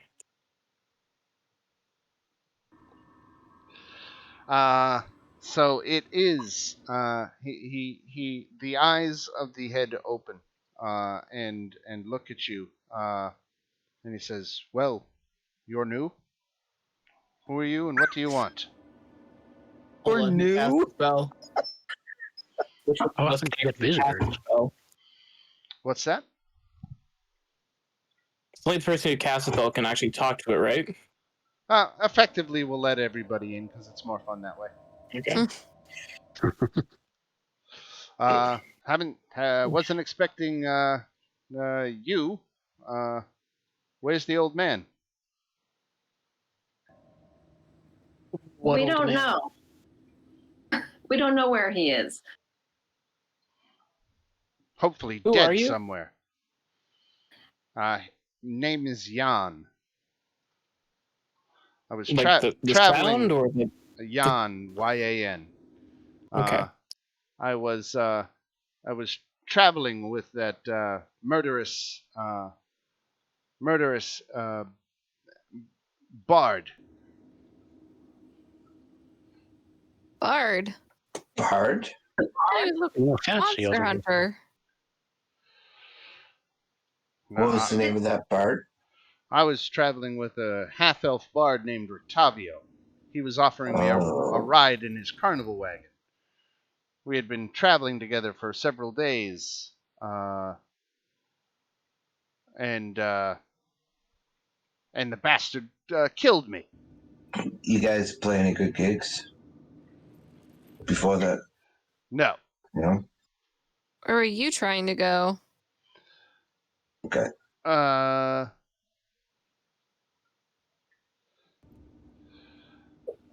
Tavio, the one that was in that bar? Make And an why did he insight kill you? check.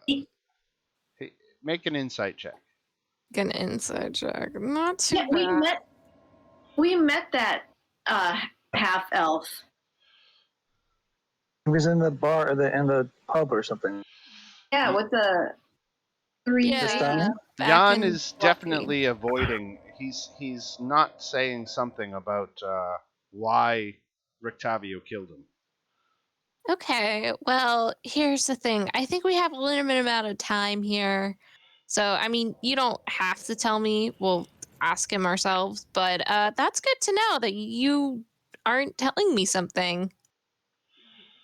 You know what this is. I'm gonna hold up the hilt. I've never seen it before in my life. For your death. Or in my death. Can I do an insight check? Yeah. I just feel like I have to.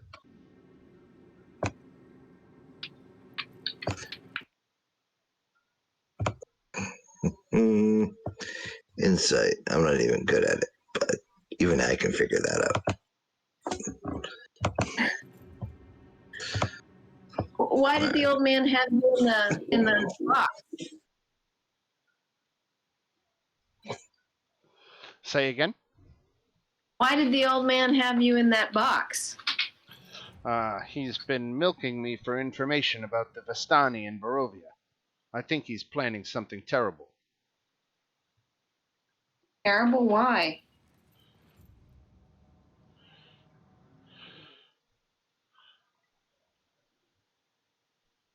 You think it's terrible? If you killed him, I can't imagine he's got any good intentions. The man is a terrible bigot. He has some ancient gripe with our people, and Very true. And it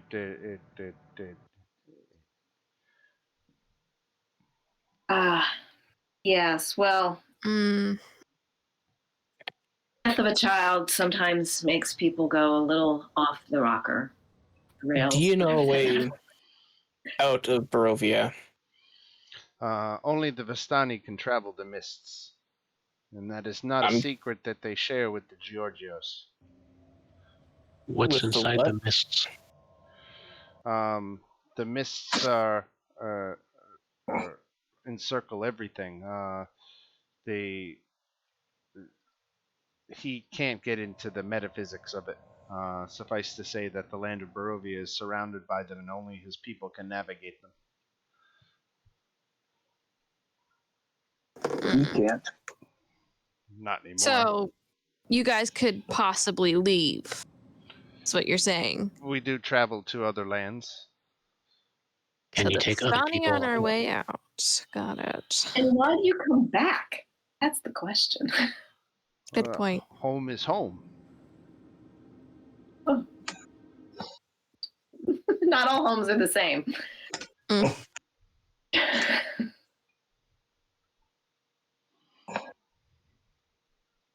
It is a beautiful, albeit brutal land.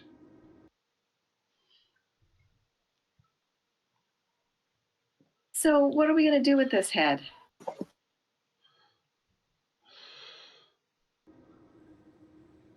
I mean, We could keep And him. back to the pub. we could keep him. You could do a great stage show. I'm again. The offer still Dancing stands head. to give the head to the abbot. I'm sure he could make some use of it. But what if the head has information we could use later? No, you're right. Yeah, let's just keep the head. Let's just put it in a bag, stick it on the cart, and that's that. So it's right about this time that there's a horse coming up the trail. The rider is slumped forward over the front of the horse and apparently looks to be in rough shape.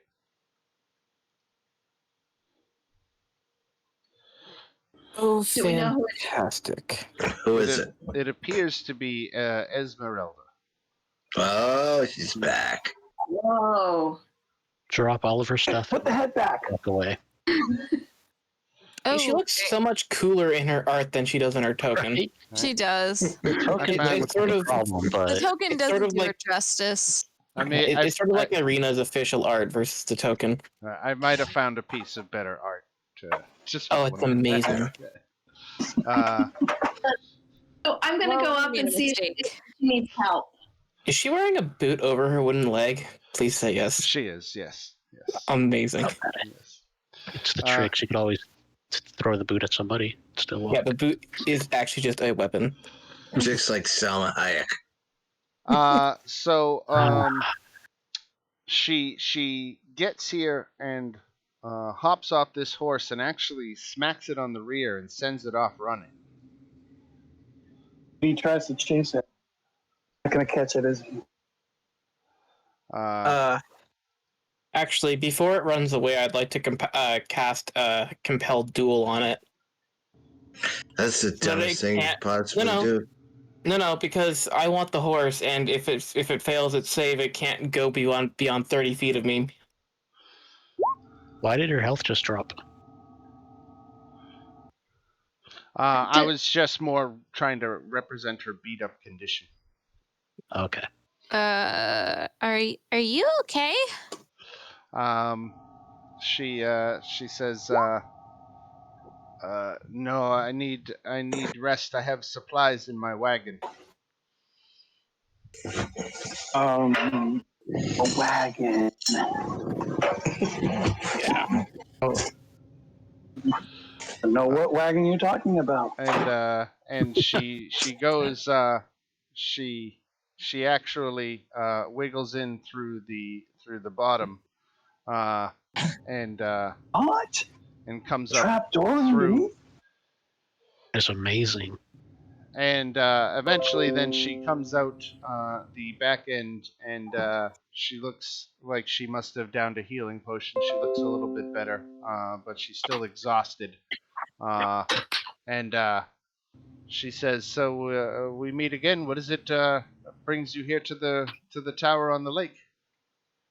As she's walking out of her caravan, I'm just getting on her horse. We were just exploring, just looking around. What happened to you? The fighting monsters ran up against a pack of vampires that got the better of me. I was lucky to get away. You were by yourself when you took him on? Yes, yeah. I think maybe we met those vampires. We didn't do so well either. Yeah. Well, we did worse, actually. Esmeralda does caution you, Silas. She says, you might not want to be seen with that horse. It's stolen. Who did you steal it from exactly? I borrowed it from the Vistani camp to the west of Balaki, and I have a feeling that they're out looking for it now. What is the horse like wearing? Like Pretty much as it's pictured in the token. Okay. It's a really nice horse. So why did you steal it? I needed. She needed a ride. She needed to get away. You know what? I think it's some time to harbor some goodwill with the Vistani. I'm gonna keep this horse, and if they find us, I'm just gonna give them the horse. Okay. Is that the camp that was over by the lake? It was Chov and I were all excited about the horse. That was yeah. back where with Madame Eva. That was way in the east. We're talking about the Bastani camp that's just west of Valaki in the center of the valley. It's a Vistani camp I don't think you visited yet.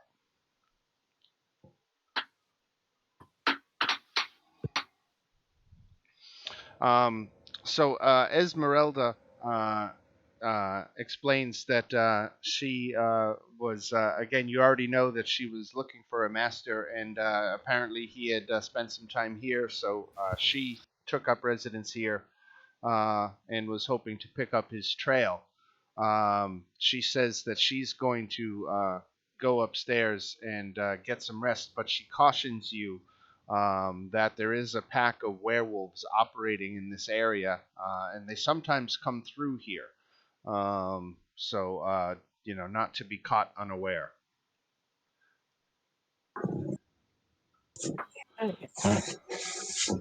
Okay.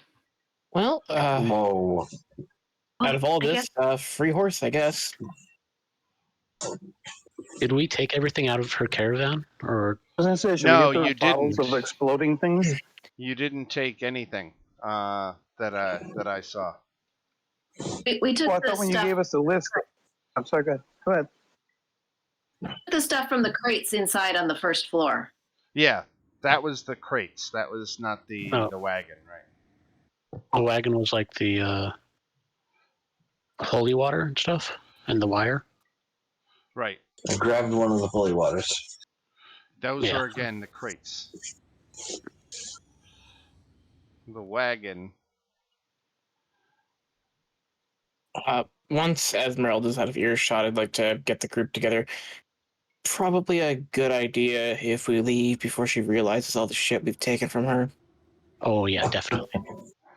Just the recommendation. The wagon had, if you scroll back in the Discord chat, you'll see a bunch of stuff that was listed in the wagon. But I don't think you guys took any of that. Underneath the front seat. Whole weapons, wardrobes, climber kit, sky kit. I guess I thought we put it all in our we have our own cart, treasury. Right? Yeah, I think they got Xavier's cart. I know Chove definitely kept the journal because she finds it interesting. Right. Because she's like, well, her favorite enemy is undead, so she thinks it's interesting. There's a guy who makes his whole career fighting monsters. Yeah. So, did you take anything out of her wagon? Chove didn't touch anything but the journal. page. Yeah. Right. She definitely took the books that she found upstairs, all the monster hunting books. She really likes a lot of those. Okay. She feels like, especially after the run-in with the vampire, she needs to brush up, get some ideas. I'm going to take the 2 spell scrolls, the major image and remove curse.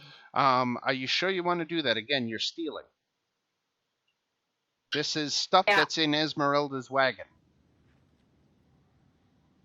Well, I was until you said that. Kind of seemed like it was his until you said that. With caution. Listen, we're murder hobos. We're not thieves. Okay, that's a different thing.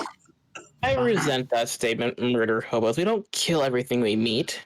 We don't. But the crates that were inside we're just hobos. Were actually left by Von Richten before. So technically, those crates you're stealing too, but you're at least not stealing from Esmeralda. So any stuff you took out of the crates is less of a big deal. And we took the vampire hunting stuff, the spikes and the holy water. And garlic and holy water, right. From the crates inside, okay. Right. And that's not as big of a deal. I am going to pocket the 10 silver crossbows. Yeah. I'm going to know it was you. We could take her. Us. She's almost dead. All right, that's small enough, Evie, that you could get that. That while you were in the wagon before, we could have said you lifted that. And she wouldn't have necessarily noticed that right off the cuff upon being in the wagon, so. But of course, she knows now that you guys know the secret of getting into the wagon. But she seems to trust you. Foolish her. I say we should leave. I'm going to start directing the horse towards the road. Continue down the road. Yeah, do we want to go after those werewolves? Or Yes. we are. Great. Well, that's just fancy street. I mean, there still is that festival in Vallaki. There is? Right, but the werewolves are what right here, wanted though, to you actually- know? Yeah, I think the werewolves. We'll go to the festival. All right, werewolves it is. Kind of makes sense, you know, it's right there. Yeah. On the other side of the lake. Mm-hmm. Also, I don't want to, like, come back here if she figures out that we stole shit and run into her again. I'm sure she'll find us eventually, regardless. Yeah. So what's Pretty the sure. what's the destination? Werewolves. The werewolf den, because now you've got. Oh, that's right, you've got it on your map. Let me show you. Let me reveal the location. You should be able to see the. You see right above the E in werewolf. There's a little dark spot. That is the cave entrance right there. Oh, it's a cave? Yep. How long is it going to take for us to travel to the den? Let's get a measurement here. So let's take you from the tower right along the river here. You figure you can cross right about here. Then it starts becoming like difficult terrain. It starts costing you a little bit of extra movement to get through here. Can't we stay along the coast of the lake where it's sandy? I see what you're saying. It'll be longer, but it'll be a lot easier. Yeah, you could do it in 2 miles, so really just a couple hours walk. During that walk, because I'm on the back of a horse, could I take that time and attune to this cool hilt we found? Yes, absolutely. Yeah. And one thing that happens as you attune to the hilt is you definitely get the strong desire to visit Kresk. Oh God, that's really strange. I think this. So, I feel like we should go to Kresk, but I'm not sure if it's. Can I make an insight check to see if that's just my feeling to go visit Kresk, or if it's just No, something it's compelling me to? definitely something imparted to you by the hilt. I think the sword wants to go to Kresk, or the hilt, anyways. Oh. I did not know that these things could think, and I have made a grave mistake. Right. So you come to the location depicted on the map, and this is what you see up ahead of you. Oh. You know, I think that's like a bit too on the nose of a werewolf den. We would have eventually found out without a map at all. Right, yeah. I know. It's like, hey, about the big wolf head? Maybe. The sure that's marketing the right of this place is so far on point, though. Like, you have to give them props. Brand Above- recognition is very important. Above the tree line, carved into the side of a rocky mountain spur, is a wide, torchlit cave that looks like the gaping maw of a great wolf.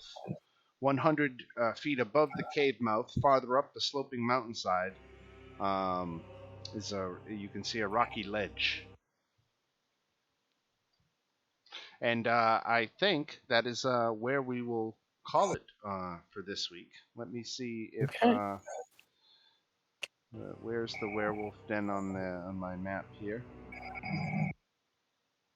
There's werewolf den. Okay, so I can. Why don't I move you guys down here? We'll actually get you on the right map anyway. So we start off next week in the right area.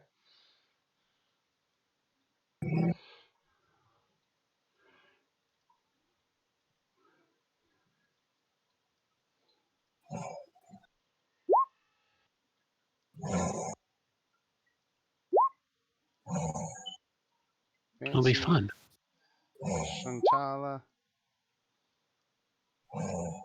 Joe, you fell asleep. Okay. Sorry. Wait, did he actually fall asleep? I thought I heard him snoring. Well, no. Well, I'm sitting here waiting, and I'm like, it's 10:15 for Christ's sakes. I know. We are done. We are wrapped up. I thought that was the I was listening. in the cave. No, that was the sound Thinking effect. about the werewolves.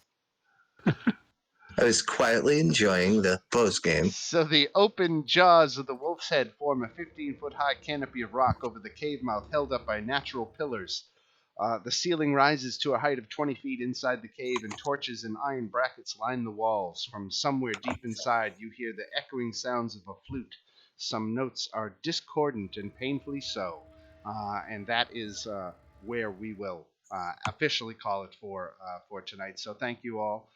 Again for a good fun one, and we will pick up with exploring this werewolf den next Monday night. All right. I'm gonna go All right. ahead and You're write. at the werewolf. Good. All right, I'm everybody. just gonna You go guys- ahead and write box braids in my notes for later. Well, I've got an idea for you. Not box braids, but I've got something. I just don't know the name of it off the top of my head. Right. All right. Have a good one, We'll everybody. see. All right. Very good. Very All right. good.